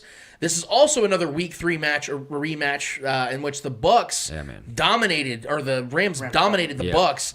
Tom Brady did throw for 432 yards on 55 attempts. He had only had one touchdown in that game, and that was with Chris Godwin, that was with Leonard Fournette and Ronald Jones. Yeah. Well, we all know that Godwin's not in this game, and we know that Ronald Jones and Leonard Fournette are game-time decisions, I think. And the right tackles. I think they're trending towards playing, though. Well, yeah, and then plus, like I said, the Bucs, Eddie, you already mentioned it, their offensive line was healthy and elite in that first matchup. Well, Ryan Jensen, their starting center and their best offensive lineman, and then Tristan Wirfs, their second best offensive lineman, may not play in this game. And if they do, they're going to be like 50% of what they were. They both have leg injuries. So that's a real problem for them. And look, the Week 3 matchup showed me a lot about where these teams both are and how they built their teams. If you look at the way the Saints play the Bucs, it's so consistent. That's why they haven't lost to Tom Brady yet, at least in the regular season, right? The Saints dominate him on a consistent basis on the defensive side. The Rams have not lost to Tom Brady since he's been the Buccaneers quarterback. They've beaten him 2 different times, and they've beaten him convincingly, and one of them was with Jared Goff. Well, I don't know if you guys remember what Matt Stafford did in that first game. He had 340 yards and 4 touchdowns. He absolutely destroyed that secondary. Did you watch him last week? Well, the dude's rolling. Yeah, Matt Stafford now is coming into this game with his first playoff win, feeling better than he ever has in his entire career, more confident than he ever has in his entire career, because he beat the crap. He only threw like 15 passes, but torched the Cardinals. He looked sharp, though, man. That Week 1 matchup, he had Cooper Kupp, obviously, and Tyler Higbee. But here's the thing. They added Odell Beckham Jr., who has like 600 yards and 5 touchdowns in the last like 6 weeks. 6 touchdowns. I apologize. Thank you. And then they got Cam Akers back. Now, I will say this. I talked about this with Darren Smith on his show this week, but I have to make it a point, guys. And this is actually where I think this game comes down to it. Cam Akers being back, although against a very good rush defense in the Buccaneers, if the Rams can get anything like where he's averaging 4.5 yards a clip, Cam Akers can get those, nice little, 2nd and 7s and, make it short and 3rd and 2s, 3rd and 1s. This Rams team is not going to get stopped on offense. I think Matt Stafford's going to have a better game this time around than he did in the first matchup. I think Matt Stafford's going to obliterate this Buccaneers defense, because here's the thing. The Buccaneers defense blitzes more than any other defense in the league. You know who's the best quarterback in the league against the blitz? Matt Stafford. Yep. He had 14 touchdowns to 1 interception against the blitz this season. By far the best. Even better than Patrick Mahomes. Was the best quarterback this season against the blitz. So their greatest strength on defense, which is maybe their only strength on defense, is getting pressure on the quarterback and creating havoc for the running backs. I don't think it's going to matter. I think Aaron Donald with that banged-up offensive line is going to obliterate Tom Brady in this game. Here's another factoid you guys might want to hear. Tom Brady, I think in the last 2 seasons, if I'm not mistaken, when he gets sacked 3 or more times, is 4-6. Actually, that is this season. They're 4-6. Any other game, they have 0 losses when they get sacked fewer than 3 times. I think the Rams are going to sack him 4 or 5 times in this game. And you guys know what happens when Tom Brady gets sacked multiple times. He starts to pucker up a little bit, makes some mistakes. He can't run. He's an immobile quarterback. I know everyone's sitting here saying, you can't bet against Tom Brady. The Buccaneers are undefeated at home. Guys, the Rams are the better team going into this game. They're not the banged up team. They're the healthier team. Now Whitworth, their left tackle, may not play. I don't think he is playing in this game, but I don't think that's going to be as much of a factor as the Buccaneers having 2 offensive linemen potentially missing out. They don't have their best wide receiver. Jalen Ramsey can just focus on Mike Evans the entire game, and he can shut down any receiver in this league. I think that the Rams are going to win this game by double digits again. Give me the Rams in this one. Finally, we agree. Yeah! This is the only blowout I have in the postseason. I think the Rams are just by far the better team. I think at this point, Stafford's been the better quarterback this year. I just love this Rams team. This is why I picked them to go to the Super Bowl this year, and I'm sticking with it. Defensively, I think Aaron Donald's is going to go wreak havoc. Like I agree with everything you just said about that. I think Aaron Donald wants to go after Tom Brady. The greats always want to go against the greats, right? And I think Aaron Donald just knows he's going to want to get after Tom Brady and get in his head. Because once you get in Tom Brady's head, he gets rattled. He does. As great as he's been through his career, great as a leader he's been in, a lot of good teams, he takes hits. He gets rattled, man. He's kind of a soft guy. We all kind of know this. physically at least. So, yeah, I think the Rams are just going to go out there and put up points. Point blank period. I'm going to keep it simple. I think they got, not only do they have Cam Akers back, I think they got Darrell Henderson back. They have their whole running, Sonny Michel still out there playing well. Granted, this is a tough team to run against, but if the Rams find any semblance of a balanced attack, it's over. If they're able to run the ball and 4.5 yards a clip, it's over. They are not going to be able to stop this passing offense, dude. And this has been without Bobby Trees. I know they brought Odell back, and he's finally starting to come into his own in this offense, and he's looked good the last couple weeks. So that is a scary thing too for this secondary to defend. Let alone the best wide receiver in football this year in Cooper Kupp. The Triple Crown. I mean, the guy is incredible. He's doing unprecedented things. So I think McVay is going to have the upper hand here in coaching. I think he's an offensive genius. Has been an offensive genius. I think this team is going to be well prepared for this defense. The secondary for the Bucs is not good. They are very good at getting after quarterbacks. Very good at manipulating blitz packages and getting in and creating pressures. I just don't think it's going to matter, man. I just don't think. I think that secondary is going to get fatigued if the balanced attack of this offensive of the Rams. I think Stafford's been balling. He hasn't had to do too much, but he has looked sharper than he has all year in my mind. That last game, he looked so sharp, making throws that were just crispy, man. So I don't think this. I think they're going to win by damn near 20. I really do. I think this game is over. I think I could look back on this take, and this could be hot, and I could look back on this and be totally wrong, and I'll take the L like a man. But I just outright think the Bucs are the worst team here. Not even just because of the injuries. Even if they had all their guys, I'm still picking the Rams. Even if they had Godwin, I'm still picking the Rams. Even if they had all their running backs healthy and offensive linemen healthy, everybody was healthy on both sides, I'm picking the Rams because I think they're that much better. Granted, I know you got the human time machine that is Tom Brady. He's been in the league so damn long, he's seen it all, and that's tough to defend. He will dink and dunk you apart, pick you apart, as Eric Warfield alluded to in our interview here. But I don't think it's going to matter. I think Tom Brady's going to be trailing after the chase, and I think he's going to make mistakes. I think this defense is great, and they got too many good playmakers on both sides of the field. And McVay at the helm, calling the shots. I think this offense is going to go put up points, and then the Bucs are just not going to have an answer for it.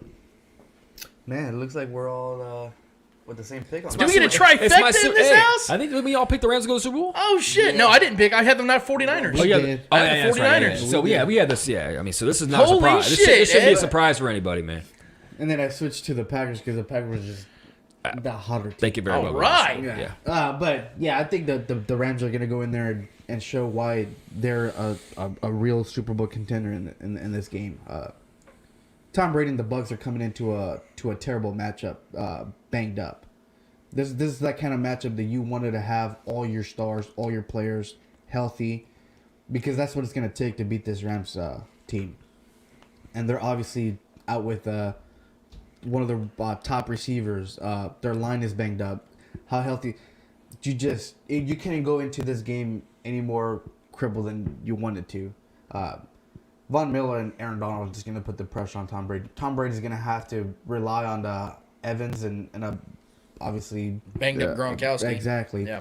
How healthy is banged up Gronkowski? And it's going to be those quick dink and dunks, and that's the only way I can see Tom Brady really putting points on the board. But I think this Rams team is just way too good. And I think there's a little extra narrative that no one's really talking about with Brady versus McVay, because McVay lost to Tom Brady in the Super Bowl, and this is a good chance for McVay to kind of stick it to him. Yeah. You beat us in a terrible game. He could potentially end Tom Brady's career, because even Bill Simmons and other people are suggesting this could be Tom Brady's his last season. I think the locker room for the Rams know that. I think McVay wants to go get this win over Tom Brady. And they want to put Tom Brady on the shelves. Yeah. But I just think the Rams are just the better team, man. They have the better weapons. I want them to demoralize them so bad. Tom Brady, like you said, if he gets sacked early, he gets pressure early, he just crumbles. Especially at this age, because obviously he doesn't want to get hit, he doesn't want to get hurt. Saw in the Saints game, couldn't get a touchdown, man. Yeah, so I do think he's gonna throw a couple touchdowns, but I don't see. The only way I can see the Bucs literally going out here and winning this game is if the Rams and Matthew Stafford just decided to turn the ball over every single pick sixes drive. Or something. Yeah. That would be the only way I can see this Bucs team actually having a shot at winning this game. But I think overall the Rams are coming in healthy. They're coming in. The offense is clicking. You got Odell coming in and making this offense a little better than what it was before he came He has 6 touchdowns, I think, in his last 9 games with the Rams. That's crazy. That's good. And you're coming into a brand new system, and for you to get He's coming into his own touchdowns. Yeah. So they're starting to finally click. Matthew Stafford's starting to click with that Odell. So you still got Cooper Kupp you got to worry about. So he's gonna have a monstrous game. And then you have Van Jefferson. Take me too, man. They have Van Jefferson, who's also a great receiver. No one talks about him. You're gonna have to double. You're gonna double Cooper Kupp. But then you have to worry about Odell and Van Jefferson, and then you got Higbee. Dude, and their whole running back crew is back, man. Cam Akers, they're all back, man. Like I said, the only way I can see the Bucs winning this game is if Matthew Stafford goes out there and just hands out pick sixes like Oprah. He's had games like that. I will say that. You get a pick six and you get a pick. I think that's the only way I can see the Rams. I would say this: if this was Stafford's first playoff game with the Rams, I'd be like, man, like that's a lot of pressure. It'd be tough. His first playoff game with the Rams against Brady, like woo! But he already got himself they absolutely kicked the shit out of the Cardinals, a team that beat the shit out of them earlier in the season. They've gotten a lot right, and like you said, OBJ's addition, man, has been nothing short of awesome. Von Miller's been awesome. Imagine going against the 2 route running skills of Cooper Kupp and Odell Beckham. I don't want to know that. I don't want to know that. Those are the best skilled route runners in the league of the same team. I'm so glad that team's on the NFC side, man. I think Van Jefferson's going to have a huge... That's a good call, and I like that prediction. I think Van Jefferson's going to go off this game because they're going to have to double Cooper. Cooper Kupp is getting doubled no matter what. Cooper Kupp. Yeah. And then you have Odell, who also deserves that respect. Yeah. He's earned that respect. So you're more than likely going to double. And Van's had those big blow-up games, multiple touchdown games. The Bucs. That's right. He had 2 touchdowns in that game. Yeah, that was before Odell. And his dad works for the Bucs, so his dad had to walk on the side, like up in the field, like, God damn it, kid! Like, I love you, and I'm so proud of you, but fuck you, man. So I think Van Jefferson's going to go off this game. Nice. I like it, man. That's a good prediction. And so, just to say, guys, again, this is a 47.5 over under. That's what the Vegas has it, and they have the Bucs as a 2.5 point favorite. So they're getting the home respect. Really? Still. Yeah, they're 2.5 point favorites. So it is in Tampa. It's Tampa and it's Tom Brady. I get it. Yeah, they're getting the respect. I don't get it. I mean, give Super Bowl champs. give me the Rams outright. Yeah. Like they're going to win by 2.5. I didn't even put some money on this game. Yeah, give me that. Against Bruce Arians. Whew. And now we have the final matchup of the weekend, Sunday Night Football, that we have all been very much anticipating. I think a lot of people had this one penciled as an inevitable playoff push. Anyway, even before the season, I think at least one of you guys had the Chiefs and Bills facing in the playoffs at one point. I didn't. I thought the Bills were going to lose before they got to the Chiefs. Okay, so Chiefs and Bills. Okay, so look, when it comes to this matchup, and I have so much to say, and I've been saying it nonstop, man, I don't want to be one of those people that tries to push another team down in order to make the Chiefs sound better or give them the advantage because this team is just not at the same level. But I will be the one that'll be truthful about this matchup because for some reason we can't get that on the national level. Believe it or not, the guy that we usually like to call out about things, Colin Cowherd, has been one of the people that's actually been truthful about this. He's been saying all week long that he thinks the Chiefs are going to win because Patrick Mahomes is more built for games like this. And that's the point I'm going to try to make. Guys, look, I know that Josh, and this is what I asked Eric Warfield about this earlier in the segment about I just want to enjoy these young quarterbacks because, guys, Josh Allen is so much fun to watch. Watching him do what he did against the Patriots last week was nothing short of incredible. Even though I was completely wrong, I was marveling at that performance. That was so much fun. It was going so well for Josh Allen. He's throwing the ball out of the back of the end zone trying to survive, and he catches, and Dawson Knox catches it, and everything's just going right. What are you going to say? Kyle Henning just commented, polls update. Lance, check your DMs. I'm going to check my DMs now. But my point in this, guys, is that, and actually, I'm going to, let's see what our guy Kyle Henning says. This is from Matthew Kohler. Matthew Kohler is a reporting covering the Vikings at Purple Insider. Okay, this is a legitimate report. From a conversation I had this morning, my understanding is that the Vikings want Ryan Poles to be their next GM, but it might depend on whether Chicago makes him a better offer, so we'll wait and see. We got a little interdivision rivalry going on. Vikings and Bears. Should we put a poll out on this? Yeah, exactly. Let's put a poll on Poles. Thank you, Kyle, for that, man. I really do appreciate that because I was not paying attention to that at all while we were breaking down these matchups. But we got to stay attentive to that. Kyle, do me a solid, man. By the way, go follow the Kingdom Says podcast. They have an incredible show over there. Kyle's their lead host over there. Please follow them. Kyle, if you get any other updates, man, do not hesitate to hit me up. So thank you so much for that. Going to this matchup, guys, like I'm saying, I enjoyed what Josh Allen did against the Patriots. It was phenomenal. I don't think it was the greatest performance I've ever seen, even though statistically it was. But this is why. And I don't want to push down the Bills. But I watched this game two times. I went and watched it again on NFL Network. And something I saw from the Patriots. The recent game? Yeah, the Bills-Patriots game. Oh, Bills-Patriots. The playoff game? Yes, the playoff game. Something I noticed about it, and I even tried to confirm it with other people, and I heard others even talking about it later on in the week, was once the Patriots were down multiple scores, the Patriots laid down. They realized as a coaching staff, we're not going to get back in this game. Mac Jones just can't do it. He's not that guy. He's just not. Josh Allen's playing at another level. The Bills are trying to get they're on revenge tour right now.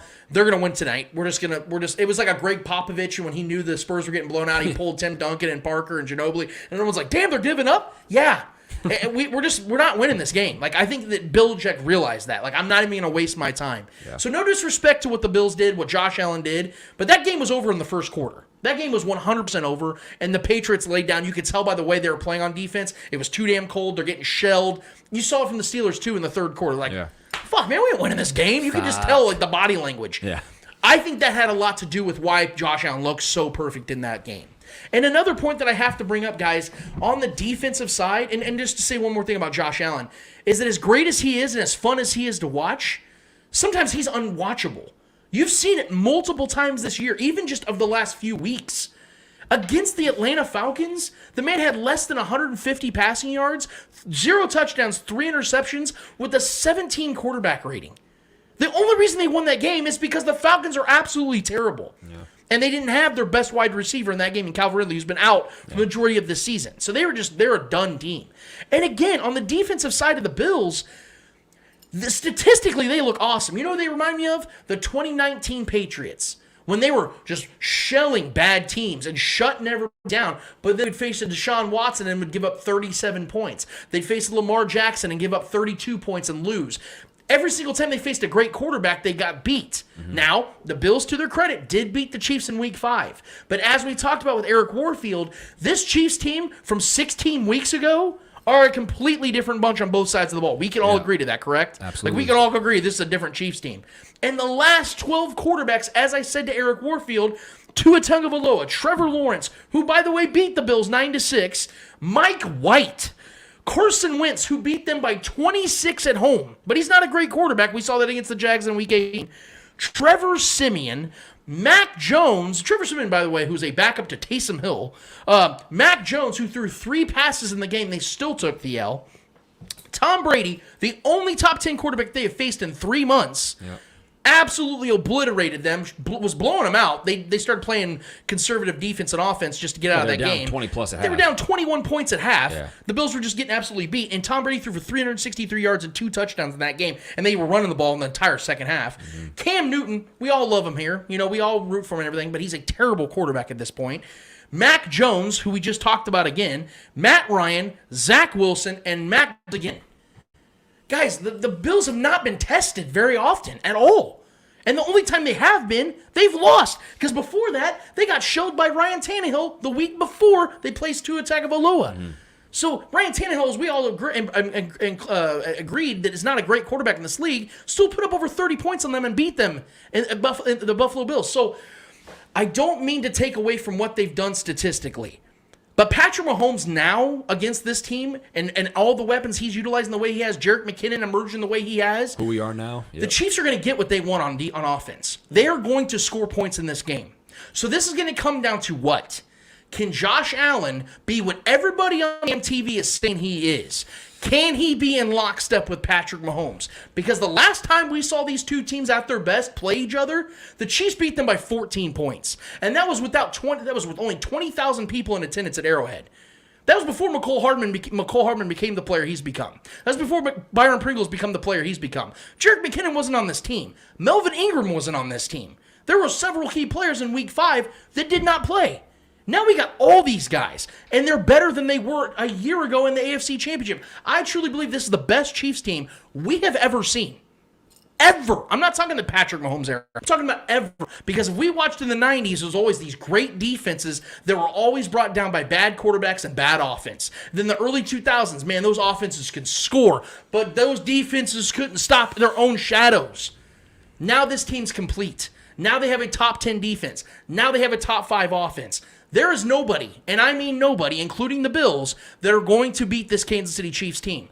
I understand that the Bills are the best team the Chiefs have faced in weeks, but as you've seen against the Cowboys, when people talk about the Chiefs defense, they were down Amari Cooper, which is a loss.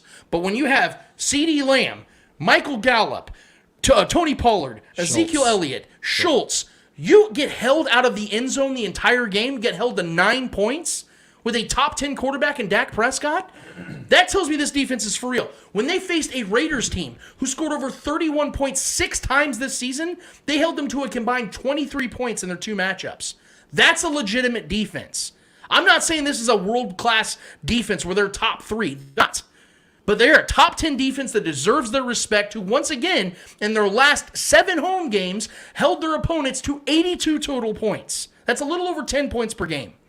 And this offense scored 200 points in 7 games. You do the math on that. This is a different team than what they were in Week 5. There is no excuse for what happened other than the reasons for what that happened. When you half your defense is missing, Melvin Ingram, who dominated Josh Allen in Week 1 for the Steelers, gets to play in this game. He absolutely dominated Josh Allen. He got 6 pressures on Josh Allen in that Week 1 game. Held Josh Allen to 200 yards, no touchdown passes, and an interception. Won 23-16 in Buffalo. Mm-hmm. This is the team to beat, not the Buffalo Bills. This is the quarterback to respect and beat in Patrick Mahomes, not Josh Allen. Because in 7 playoff games against AFC foes, 7 AFC teams, the Chiefs are 6-1.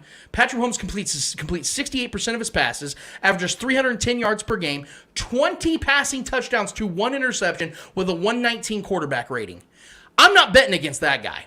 A guy that from the second and third quarters against the Steelers had 3 incompletions and 5 touchdown passes with 357 yards. Not betting against that guy. I respect what Josh Allen did in that game against the Patriots, but the Patriots laid down and Josh Allen blew his load against a team that has dominated his franchise for the last 2 decades. The Chiefs are winning this game by double digits, and I stand by that. The Bills are not in the same class as the Chiefs. Josh Allen is not in the same class as Patrick Mahomes, and I will stand by that until I am proven otherwise. Trevor. Yeah, I just got a quick question for all the talking heads in national media and anybody who's doubting the Chiefs and let alone Patrick Mahomes for some reason at this point. Are you going to really put your money on the guy? Are you going to put your money on the guy? Which one are you going to put your money on? The guy that is always talked up and is expected to show up and always fails in the big moments? Or are you going to put your money on the guy that's always doubted, yet always shows up in the big moments? But my money's on Patrick Mahomes here, man. I don't understand the doubt here. I don't understand the unwarranted criticism of Patrick Mahomes, who's on his trail here to go to his 3rd straight Super Bowl, possibly. This would be one of 7 teams that have ever done that in the history of the NFL. I think it's 7 teams, or no, not even 7 teams. I think 4 teams in history that have gone to back-to-back Super Bowls. The Dolphins, the Cowboys, the Bills, and the Patriots. Yeah. So a handful of teams. Patrick Mahomes is on pace to make absolute history here once again. Josh Allen's never made it past. He's never made it past the big game, and why is that? You know what I mean? So look, man. I'm with you pretty much lock and step here. I don't know about winning that big. I think this is going to be an uncomfortable game. I think this is going to be one of those stressful games because, dude, I just know what the Chiefs do in the postseason. We do win games. Patrick Mahomes wins games, and a lot of times in dramatic fashion. Why is it dramatic? Because we like to start slow in the postseason. We like to spot teams 10+ points first. I hope that doesn't happen. I'm not saying that's going to. I don't think it's going to happen. I think we understand the urgency here in this matchup because we know what the Bills are capable of. They are a fiery offense. But I do think their defense is a fraud. I do. I think their defense was top-ranked defense this year. They feasted on terrible quarterbacks, dude. It is what it is. Like they feasted on backups, rookies, backups to rookies. Yeah. Mike White, the numbers are skewed, and they're without Trey White, dude. That is a huge loss, and no one's been able to exploit that because they haven't faced a good quarterback in order to exploit it. Because Tom Brady did what they did to them with Trey White the next week. Right. Trey White went down. Exactly. So I just think our offense is. We can talk about their offense all we want, and the legs of Josh Allen. It is great, but Melvin Ingram is going to be a guy that's going to be on his ass. I'm hoping we use Willie Gay as a spy in spots, which I think is going to happen. I think he's the perfect spy for a Josh Allen because I think he can. He's one of the few guys that can open field tackle Josh Allen. I think he has athleticism and size to do that. I just think the Chiefs are the better team. We have the better quarterback. We have the better coach. In my mind, I still think we have the better defense up to this You can say what you want about with them being without Trey White and them having undersized linebackers. Yes, they have fast linebackers, and Milano's supposed to be the Travis Kelce stopper. But what has happened every time he fucking matched up? Travis Kelce got the better of him. Travis Kelce eats against this team, and I fully expect Travis Kelce to eat once again. And not only does he eat against the Bills, he eats in the playoffs. Period. It doesn't matter who he's playing, right? So I think Patrick Mahomes is rolling, and Patrick Mahomes being who he is, the better quarterback in this situation, I'm taking the better quarterback who's rolling. Granted, Josh Allen had his game. He had his game last week. I get it. It is what it is. He got that monkey off his back, right? Beating the Patriots in a big way. Yeah. Great. And I'm a Josh Allen fan. He's great for football. He's fun to watch. This is a very well-coached team. I love Coach McDermott as well. But I don't think there's ever been one single season since Patrick Mahomes has been here that a team has beat us twice. Right? We've lost to the Raiders in this era. We've lost to the Bills, obviously. We've lost to the Chargers, but we've never let them beat us twice. And I don't think that starts right now. I don't think that starts in the postseason when we know we're on our chance to make a third straight trip. And I think Andy Reid understands, and I'm going to quote him again with that the greediness. Keep it going. More. I want more. Let's get greedy. If Andy Reid has that mentality, who knows what he has drawn up for this game? Who knows what offensive plays he has drawn up? We saw all kinds of crazy ways we scored this game that was against the Steelers. We all were very confident we could have beat them playing a vanilla offense.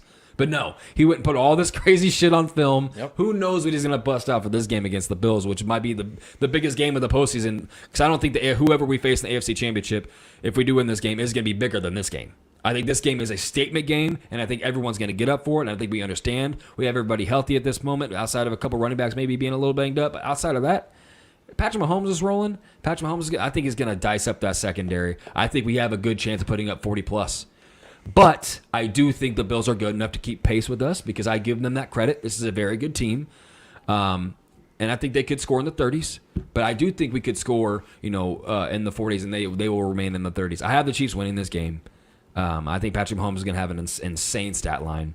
I think we have a good chance of running the ball fairly well. I do. I think we can definitely keep McKinnon rolling. I think he's an absolute problem, and I think he's an absolute problem, especially with this defense that we're facing. They are not good against quick running backs like that in open space. They are not a very good tackling team as far as our linebackers and go. And I think they're very susceptible to deep shots. If they know, I don't know what kind of defense they're going to throw at us. If they try to play a zone, fine. But if there's any moment where Tyreek has a one-on-one, bye-bye. Because they are not good over the top. And I think Tyreek and McCole. Tyreek had 172 receiving yards against them. That's what I'm saying. They are very susceptible to deep throws, to deep shots. So I think, man, we're going to put up a good, handsome number here. I really do. I think we're going to go 38-40 range. They can sneak their way into 30+ as well. I think this is going to be an over 60-point over/under. I think this is Clash of the Titans, man. This is the two best teams in the AFC in my mind going at it. This is the AFC title game in my mind. I think these are the two best teams left here. So it's going to be a game, and I think it's going to be uncomfortable for us. I think we pull away at the end, but I think a lot of this game is going to be very uncomfortable. There's going to be some things that we don't like in this game, and there's going to be some things we love. But I do like the officiating crew that we have going into this game. They're a lenient bunch, which I think they'll let us play. Penalties in the 16 of 17. Right. And teams, yeah. I will say, Stephon Diggs frightens me. He's an extremely talented route runner, and he's a guy that will feast.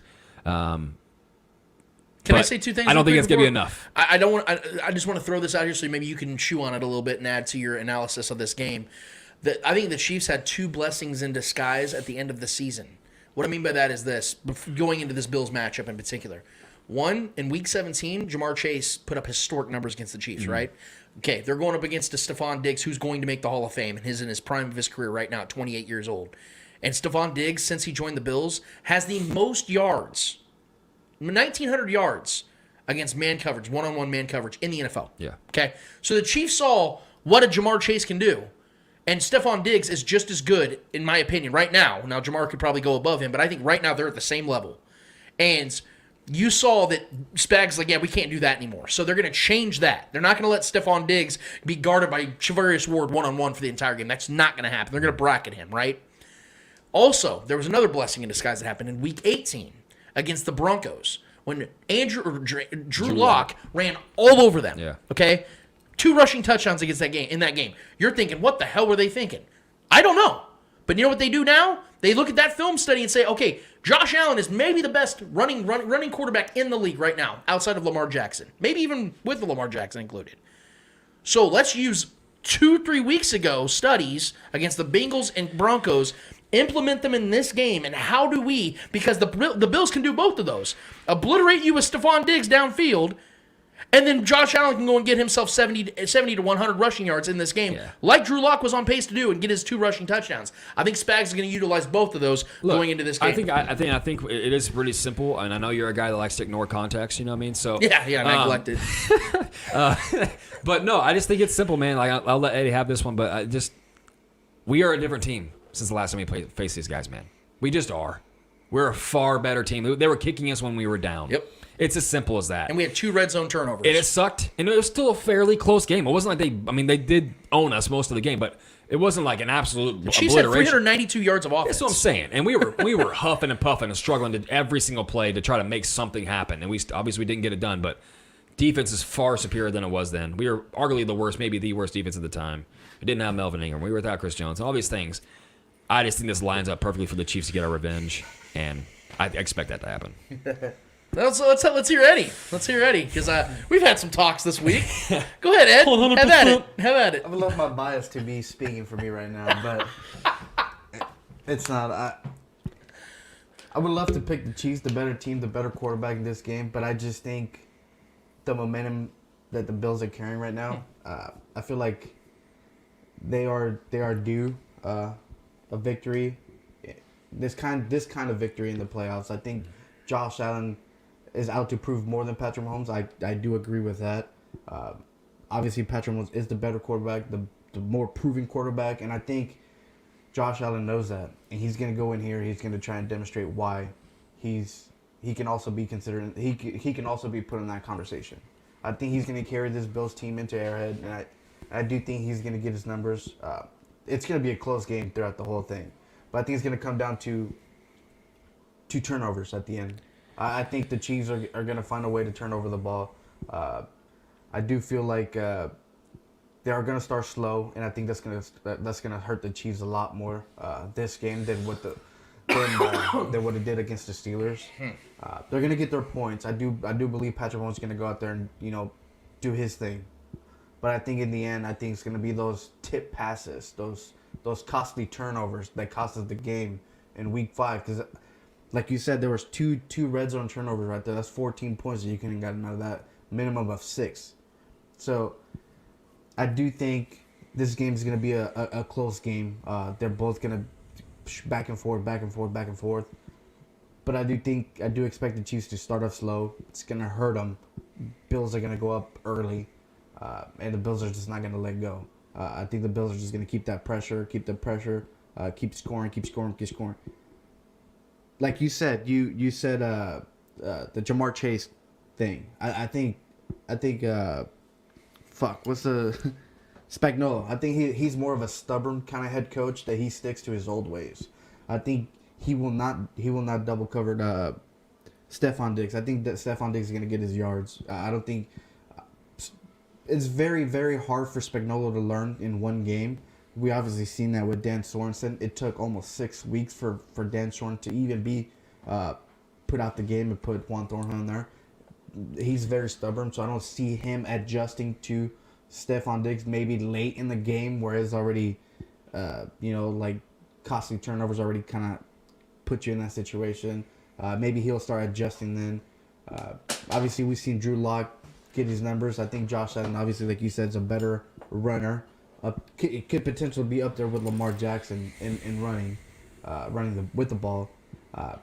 But again, stubbornness with Spagnuolo. He's very stubborn. He does not change his ways.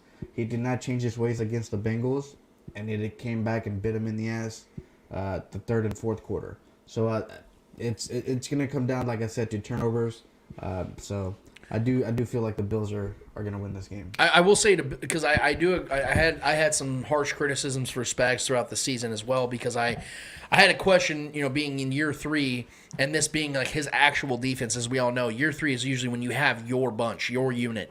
I was starting to wonder if he really knew what he was doing with this bunch. And you guys know Tyrann Mathieu came at me about that. And that's okay because he's a leader on this defense. And he loves his defensive coordinator.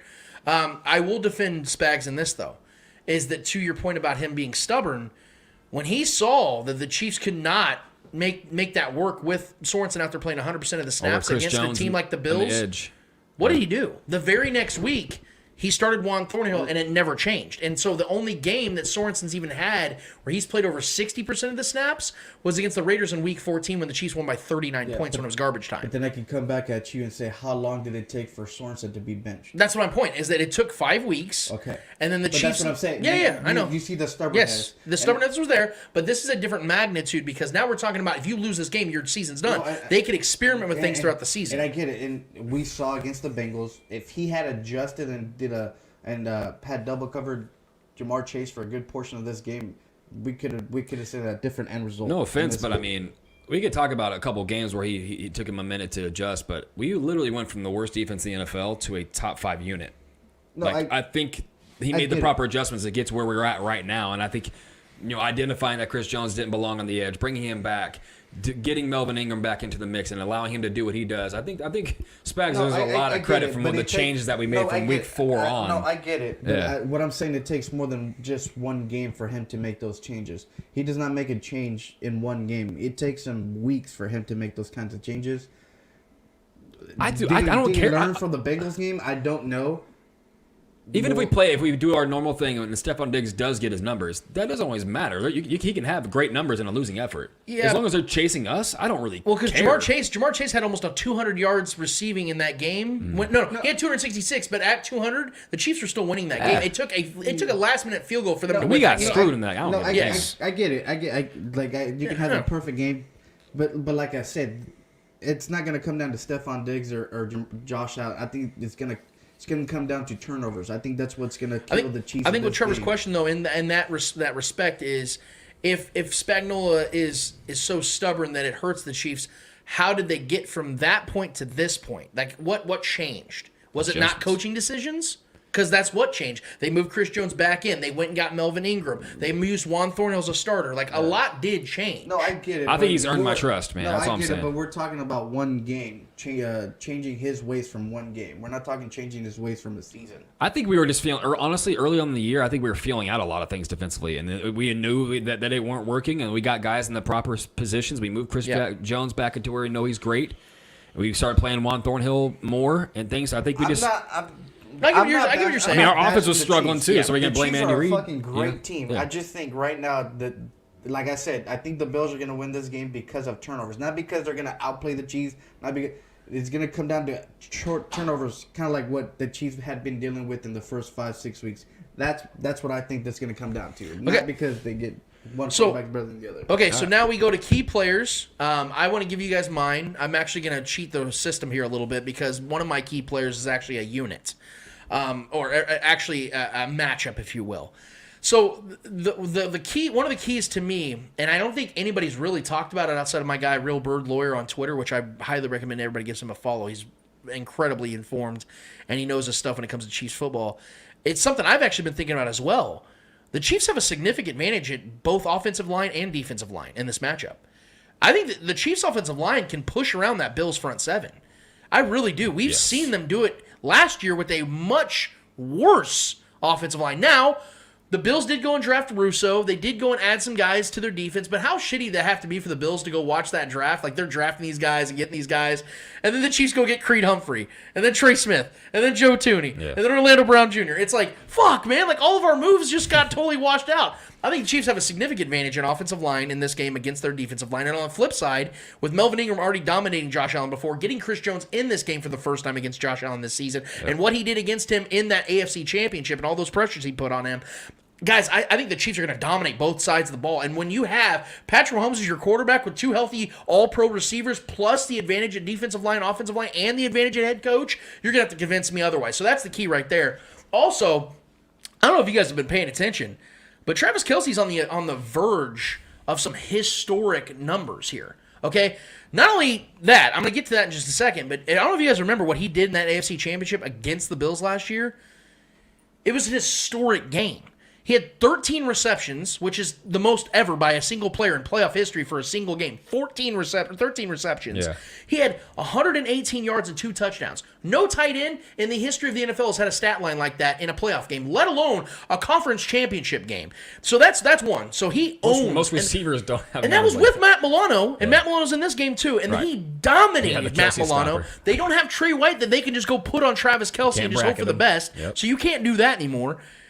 Guys, Travis Kelce has 7 100 receiving yard games in his playoff career. If he does that again this week, he ties Jerry Rice for the most 100-yard games in playoff history. Yeah. If he gets 100 yards in this game, he's the only player in playoff history to have 5 consecutive 100-yard games. The only players that have tied him is Antonio Brown and Larry Fitzgerald. Like, Travis Kelce is going to start putting himself in a different stratosphere.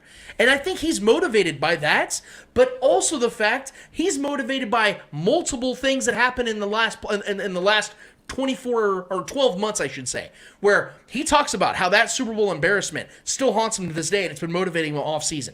And I don't know if you guys remember, he took a massive hit, a cheap hit, by Poyer, one of the safeties for the Bills, at the end of that game where he went up and checked him right in the neck and jacked up Travis Kelce. I don't understand why Andy Reid still had him in that game. Yeah. The fact is, Poyer put a dirty hit on him, and I don't think Travis Kelce's forgot that. So knowing what he's done to the Bills already, and then having the revenge factor in mind, knowing also what happened in the Super Bowl and how they were humiliated, guys, I think Travis Kelce's going to have a repeat performance of what he did in the AFC Championship. I think he's going to have 10-plus receptions, 100-plus yards, and multiple touchdowns in this game. Because I think Patrick Mahomes is going to be damn near perfect in this one. I know you're calling turnovers. I don't see it unless there's just some fluke play that happens. With Jerick McKinnon coming out of the backfield and being as effective as he was last week, and as great as Travis Kelce and Tyreek Hill looked in that game as well, 6 guys catching touchdowns in that game, this offense is going to be unstoppable. I think the offensive line and the defensive line for the Chiefs are going to be key components to them winning this game, and Travis Kelce is going to have a Hall of Fame performance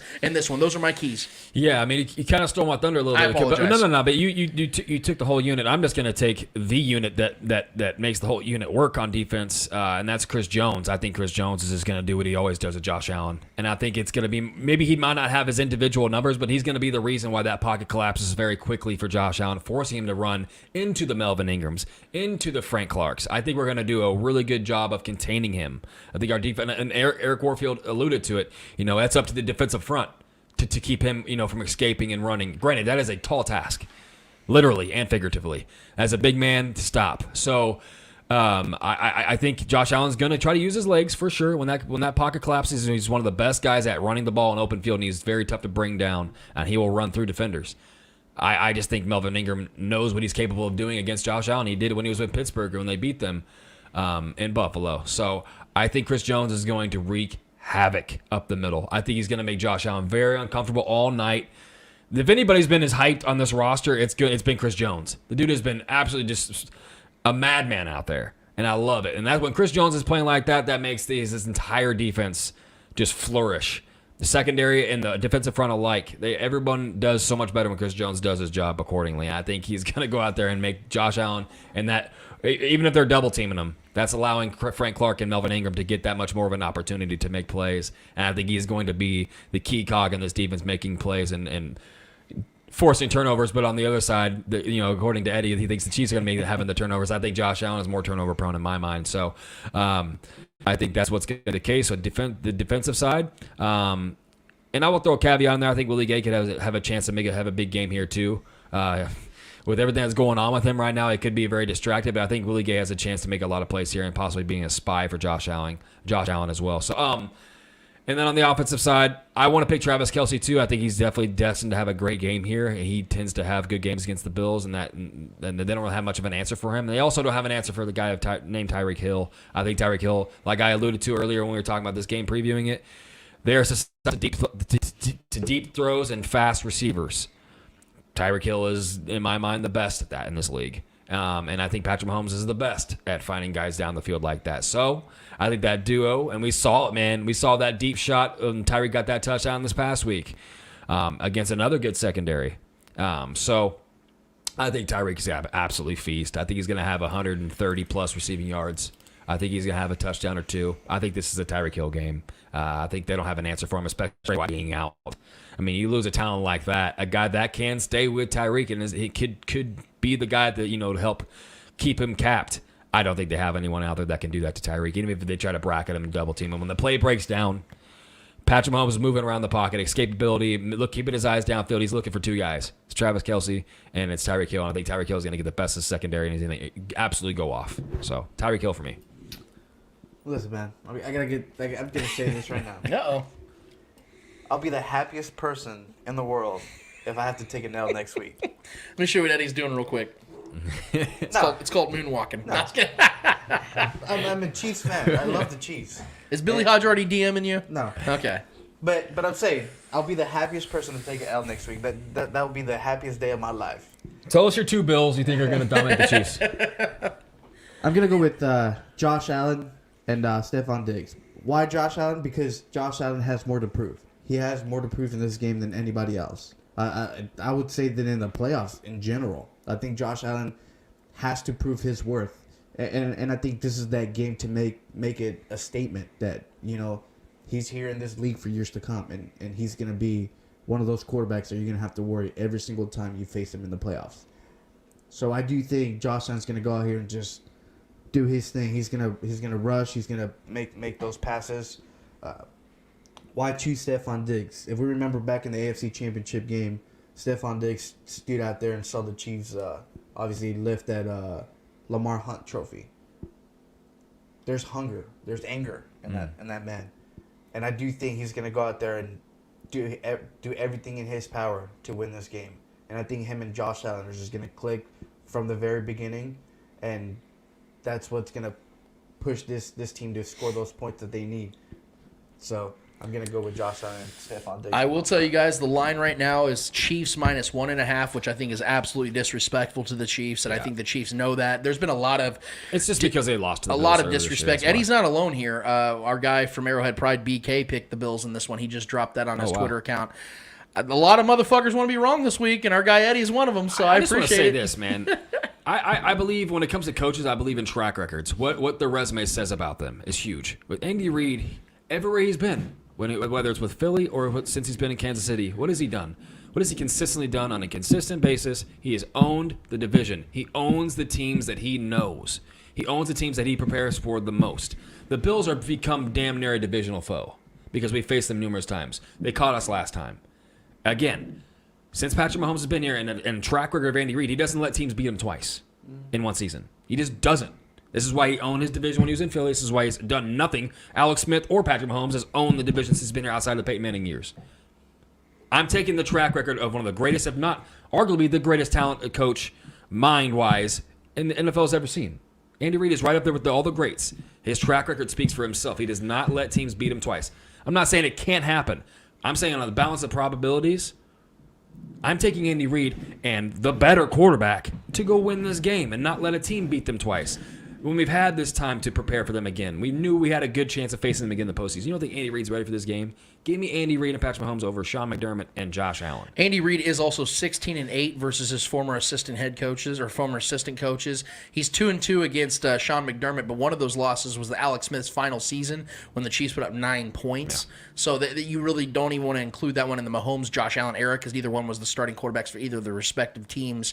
There's also truth to the fact you are right to an extent about the Andy Reid doesn't let teams beat him twice in the same year. The only team that's done that to the Chiefs in the Mahomes era was the Patriots in 2018. They beat them 43-40, and then they had to go into overtime in the AFC Championship. Pat didn't even get the ball in that overtime. Regardless, the majority of the time you are correct. And when you're winning 67% of the time against your assistant and your former assistant head coaches, my money's on that guy, especially when Patrick Mahomes, the only playoff losses he has is against Tom Brady-led teams. Right. I'm going to put the money on him, but I respect Eddie for standing his fucking ground. This is going to be a game, boys. If you like the Bills, you strap stand in. by that. This is going to be. I'm not expecting the Chiefs just to go out there and just dominate them from the start. I'm going to look in the camera and tell you guys right now, the Chiefs are going to win this game by 10 points. I know I had my bad, rough Saturday last week, but I went 4-0 in the final 4 games. Just don't post the Charles Barkley gift, please. Don't curse us like I was that. thinking about it, but Do not curse us like out of that. respect to Trevor, I will say, guys, before we move to our final segment of the day, my guy Kyle Henning did hit me up and said it looks like EB in Denver doesn't. There's no EB in Denver, which does make him sad. Thank God. Benjamin Albright did tweet out. He's a pretty well-connected guy, I guess, in Denver. I'd suggest the Broncos head coach finalists after wrapping their 10 interviews yesterday are Dan Quinn, Jonathan Gannon, and Nathaniel Hackett. Give me all three. I would love any of those signings. I don't As be a able to Chiefs go to fan, Denver. I was all for keeping Vic Fangio, but if you guys want to go and get Vic Fangio light and go get Dan Quinn, you guys go ahead and do that. I appreciate the Broncos for what they're about to do. We have one final order of business to get to. It is called Hold This L. Each and every week we finish off the we finish off the show with a series of L's in the world of sports. Whether they're friendly or unfriendly L's in the world of sports, we promise you who's ever holding those L's in the world of sports deserve those motherfuckers. Let's go with Eddie Ortiz, Mr. Yo-Yo-Yo. Who's held Neil for you this week and is it F1? Oh man. Oh, before I'm gonna read Kyle Hennig. He's going at it on me. You're getting the business by my boy Kyle Hennig. He said they're gonna find out betting against 15, especially in the playoffs, is a terrible idea. So, Let him know, bro. And he's like, so if I'm understanding correctly, Eddie's whole basis is the Bills are gonna win because, to quote the SEC, it just means more. That's right, Kyle. Get him, motherfucker. Get him. Yeah, we got Billy Hodge and Kyle Hennig on your ass now, bro. Shit. I'm sorry. Oh, shit. Hey, this is the first time I picked against the Chiefs in a while. Like, Yeah, it's probably since been that Bucks game, the regular season game last year. I think so. Yeah. So, all right, man. This is I wanted to give out a L, but seeing this story, and obviously, in my sport that I love, soccer, was just it was a no-brainer. I'm gonna give out a W to a player, Dutch player, and I'll have to look his name up, but this player was his team Excelsior was playing Ajax in the Netherlands, the Dutch Cup. Yep. In the Netherlands, and they were down 9-0. And this player who plays for Excelsior was being substituted in the 89th minute. Excelsior was losing 9-0. And why this is a touching story is because he's currently battling fibula cancer. Fibula, or what is it? Yeah. It's fibula or tibula. He's got cancer in the bones? Yeah. So shit. it started with discomfort in his calf, and they found a tumor, a cancerous tumor in there. So he's been battling. I think it's fibula cancer. I think that's what they call it. I saw the story earlier, and I was looking at it here. Nobody's safe, man. Yeah. So I was looking into that. Let's see. In his fibula. Shit. So fibula cancer. He's 20 years old. He's a forward. But when both teams realized he was coming, he's doing chemotherapy as of right now. And right before he came in, both teams saw that he was coming in, and they made this kind of like what teams do to champions, kind of like this victory tunnel like type a tribute of thing. kind of thing. No, it's like a victory tunnel type of thing where they both line up. Yeah. And they walk through the middle. Yeah. So both teams, including Ajax, lined up like that, and they welcomed him into the game, which was fantastic. It was a very, very, very sentimental moment touching moment for many, and I gotta give this player a W, man, because playing through cancer. Especially soccer, it's man. It's a big thing. Yeah. And he said he's gonna come back and obviously play, get better as Let's time hope, goes man. He on. progresses. Yeah. And his name is Devin Plank. So he was diagnosed with cancer 1 year ago. So Well, I mean, he's 20 years old, man. He's got his immune system is obviously conflicted right now with the cancer. But I mean, if anything, he's young to where his body can probably, he's got an abundant amount of white Hopefully blood they cells. caught it quick too. To help fight that shit off. That's terrible though, man. yeah, so- Nobody's safe, bro. That shit sucks. yeah, so him coming in, obviously they were losing 9-0, but him coming in and obviously Ajax paying that honor to him. Absolutely. So I'm gonna give him a W for that. Absolutely. So Trevor Twiddle, who's holding the L for you? Because man, we gotta ramp back up on that one. That was tough, Eddie. I appreciate you bringing that up, though, man. Honestly. Yeah, I'll definitely bring it back with this one. We didn't touch on it during the show. Obviously, we had a lot to talk about today, but this L is going to be held by all of the Dallas Cowboy fans, by Dak Prescott, by the front office, by the ownership. I mean, where do I start? Right? They were the favorites, I believe, going into that game. They were rumbling and tumbling with all their momentum. They were balling out. They were putting up 50-plus points and just putting the foot on the throats of teams. McCarthy was sitting on the sidelines, doing his little thing. It's the Eagles. Yeah. Just run it up on those boys. Keep Dak until the fourth. And, they have 50-plus points. Dak's out there playing on the fourth. Like, what the okay.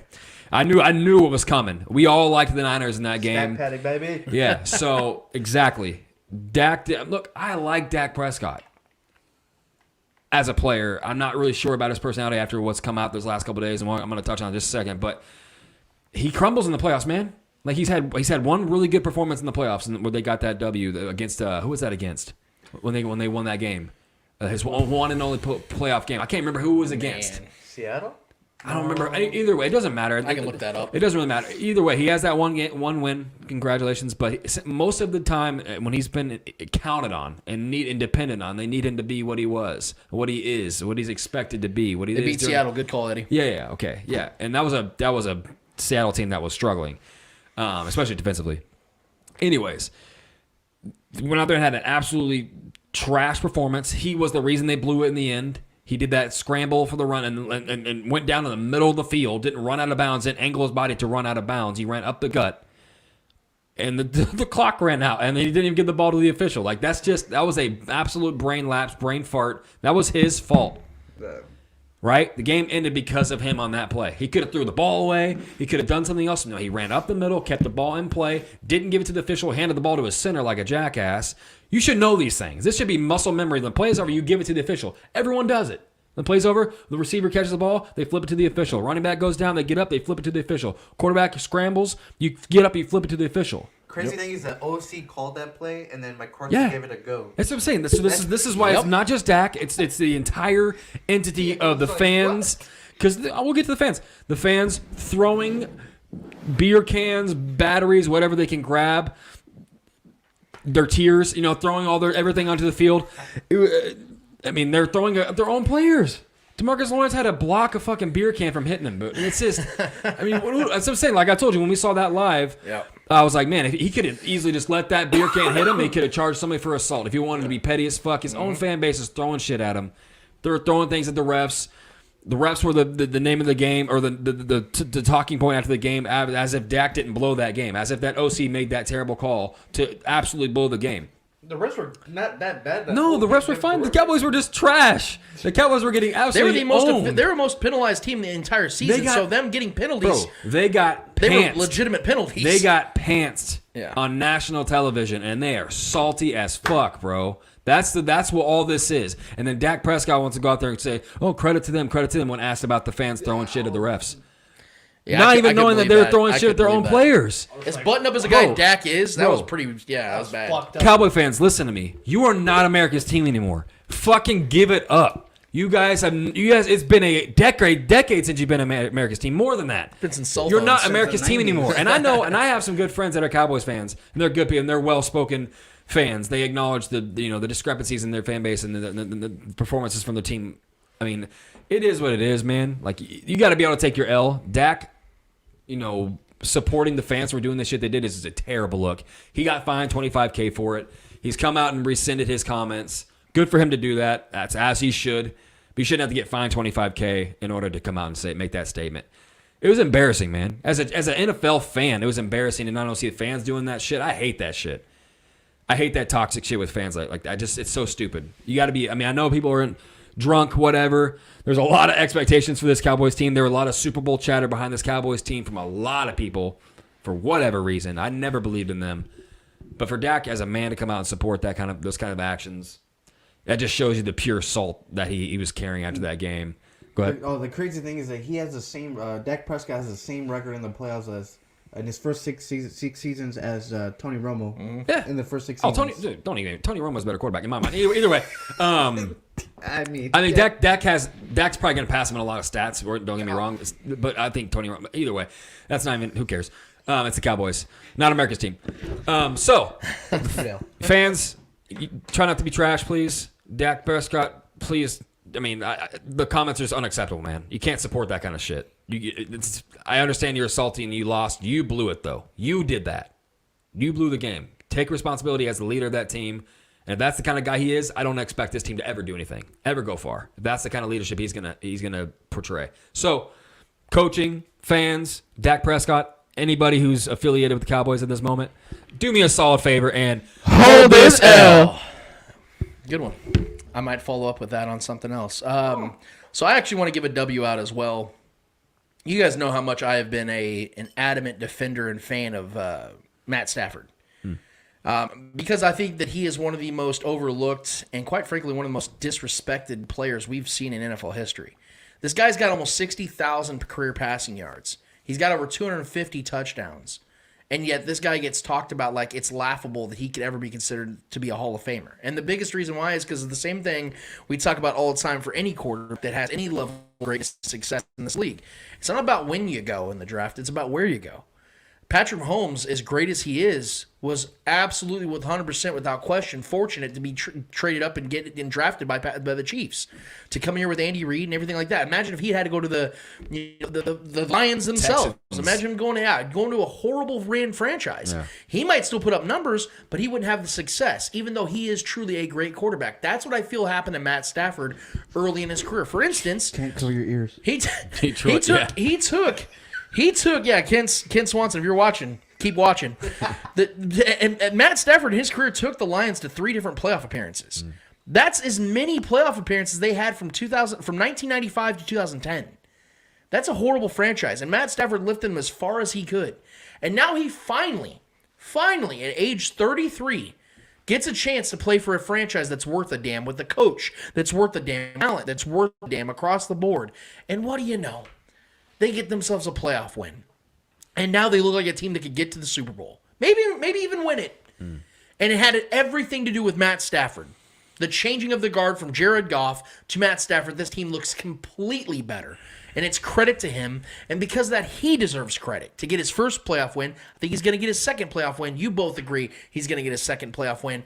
And it's so coincidental. You finally get a team around you, success follows. So I'm giving a W to my guy, Matt Stafford, who has deserved W's far beyond what he's gotten in his point of his career. And I think he's going to get a lot more before it's all said and done.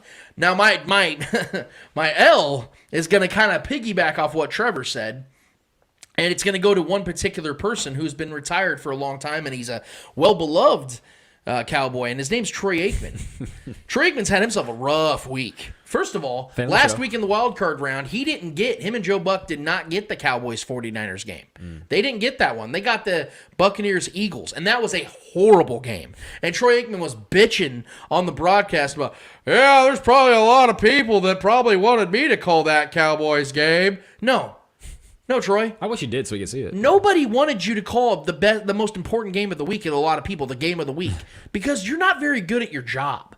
You're very bland, you're very boring, and you work with Joe Buck. Enough said. Your eyes look weird. But here's you look like the pale Jay-Z. Here's the weird thing about Troy Aikman and his stance on things, and this is what pisses me off about this whole success stuff, is that some quarterbacks get the success they don't deserve or didn't really contribute to all that much. Talk about it. And then they want to act like they got some platform to talk about other quarterbacks that maybe didn't have the same successes. In particular, quarterbacks that have followed him in his own franchise. In particular, Tony Romo and Dak Prescott, who are both significantly better as an individual quarterback than Troy Aikman could have ever dreamt of being. So Troy Aikman got a chance to get on his platform this week, and according to PFF, who I don't like quoting very often, but they actually made something worthwhile, Troy Aikman didn't hold back in his thoughts on the Cowboys team this season. Quote, "If you didn't do anything this postseason, then you're no different than the Jaguars or the Jets and that didn't get in." So let me go ahead and show you guys, because I think it's hilarious that Troy Aikman talks as if he isn't one of the luckiest average quarterbacks in the history of the NFL to be alive during the Cowboys' golden era. I think we all would agree that the Cowboys would have won 4 or 5 Super Bowls with Tony Romo. Absolutely. In the 90s. They would have won at least 3 Super Bowls with Dak Prescott, even though, to your point, Trevor, he has crumbled, but I think a lot of it's been about what's around him, not what's in him. Oh, yeah. Dak's coaching, a good team, quarterback. all that shit, right? Yeah. Okay, let me go ahead and run by Troy Aikman's all-time numbers and where he ranks all-time. You guys down real quick? Okay, let's do that. He's 31st all-time in completions, 71st all-time in quarterback rating, 41st all-time in passing yards, 76th all-time in passing touchdowns, 45th all-time in completion percentage, 48th all-time in yards per attempt, and 64th all-time in fourth quarter comebacks. The dude was Matt Hasselbeck, carried by an all-time great coach and team. And this motherfucker wants to go out here and bitch and complain about what Dak and Tony Romo haven't done in their careers, and they're no different than the Jets and Jaguars. I don't disagree necessarily that the Cowboys are absolute failures, but to sit here and pinpoint and dictate about these quarterbacks and the shortcomings they've had, bro, you're lucky you weren't born 20 years later. And that you didn't get to play for those great teams. Because according to your numbers, you were dog shit in your career as an individual player who was carried by one of the greatest, if not the greatest offensive line of all time, if not the greatest running back of all time, if not one of the 10 to 15 greatest defenses of all time with Deion Sanders and those guys. Michael Irvin is his receiver. Jimmy Johnson, one of the 5 greatest head coaches, in my opinion, to ever coach. Not NFL, ever.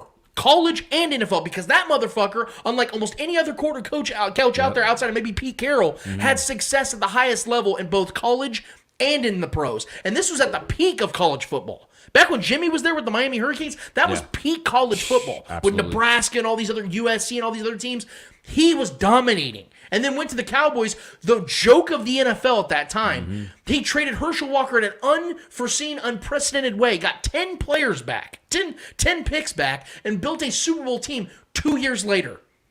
Cellar dwellers. Yep. Jimmy Johnson goes there and turns them around. Troy Aikman was just there for the ride. And for him to sit here and bitch, well, I didn't get a call the game, and then, you guys are the Jaguars and the Jets. Bro, you're only known because of the team around you and your brute commercials. So do me a solid, bro, Troy Aikman, and hold this L. You got a lot more coming. Kyle Henning said that Tony is the best Dallas quarterback in 30 years. 100% agree. In 30 years. I think Tony's the greatest quarterback that's ever played for the Cowboys, and that's no offense to anybody that's played in the past. Yeah. Roger Staubach was awesome. But Tony Romo's similar to your Stafford take. Tony Romo's one of the most underappreciated quarterbacks too, man. The dude's numbers were wild, bro. Granted, he crumbled in some big moments, but also the Dez didn't catch a thing hurt him as well. Towards the end of his career, it was time. Romo was so good, man. He dealt with back issues, and after all this started happening, he was crumbled. He was cut short, honestly, of a career. Man, I try to avoid Troy Aikman. And he's incredible at calling games. I try to avoid Troy Aikman talks as much as I can because he just irritates my soul. White-faced Jay-Z. Dude, he's just such a prick, man. and all this shit he said about come at me when Patrick Mahomes has 33% of his Super Bowls, and then Patrick won the Super Bowl that year, and he gave him 33% of his Super Bowls. Have you guys ever seen Jay-Z and Troy Aikman in the same room? I'm telling you. That's the question. I'm telling you, dude. He's Jay-Z with some makeup on. I'm telling you. And here's the other thing. I just want to add this because I'm doubling down on Troy Aikman because I want to give him as much shit as possible.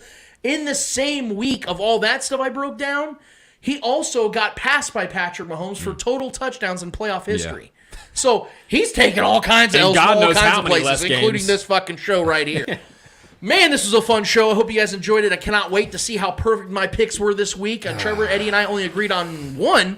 And, man, I think that this is going to be a fun-filled week. I hope you guys enjoyed this show. We put everything we can into this each and every week, and I hope you guys are loving it. My guy, Eric Warfield, from the former chief and co-host of Chief Concerns with Dash and JD. We greatly appreciate his time. I hope he's kicking ass on the golf course as we speak. But, man, we are getting ready for some football, some NFL football, some divisional round football. So for Trevor Twidwell, for Eddie Ortiz, for the great Clay Wendler that puts all this together behind the curtain, I am Lance Twidwell of the Spoken Podcast.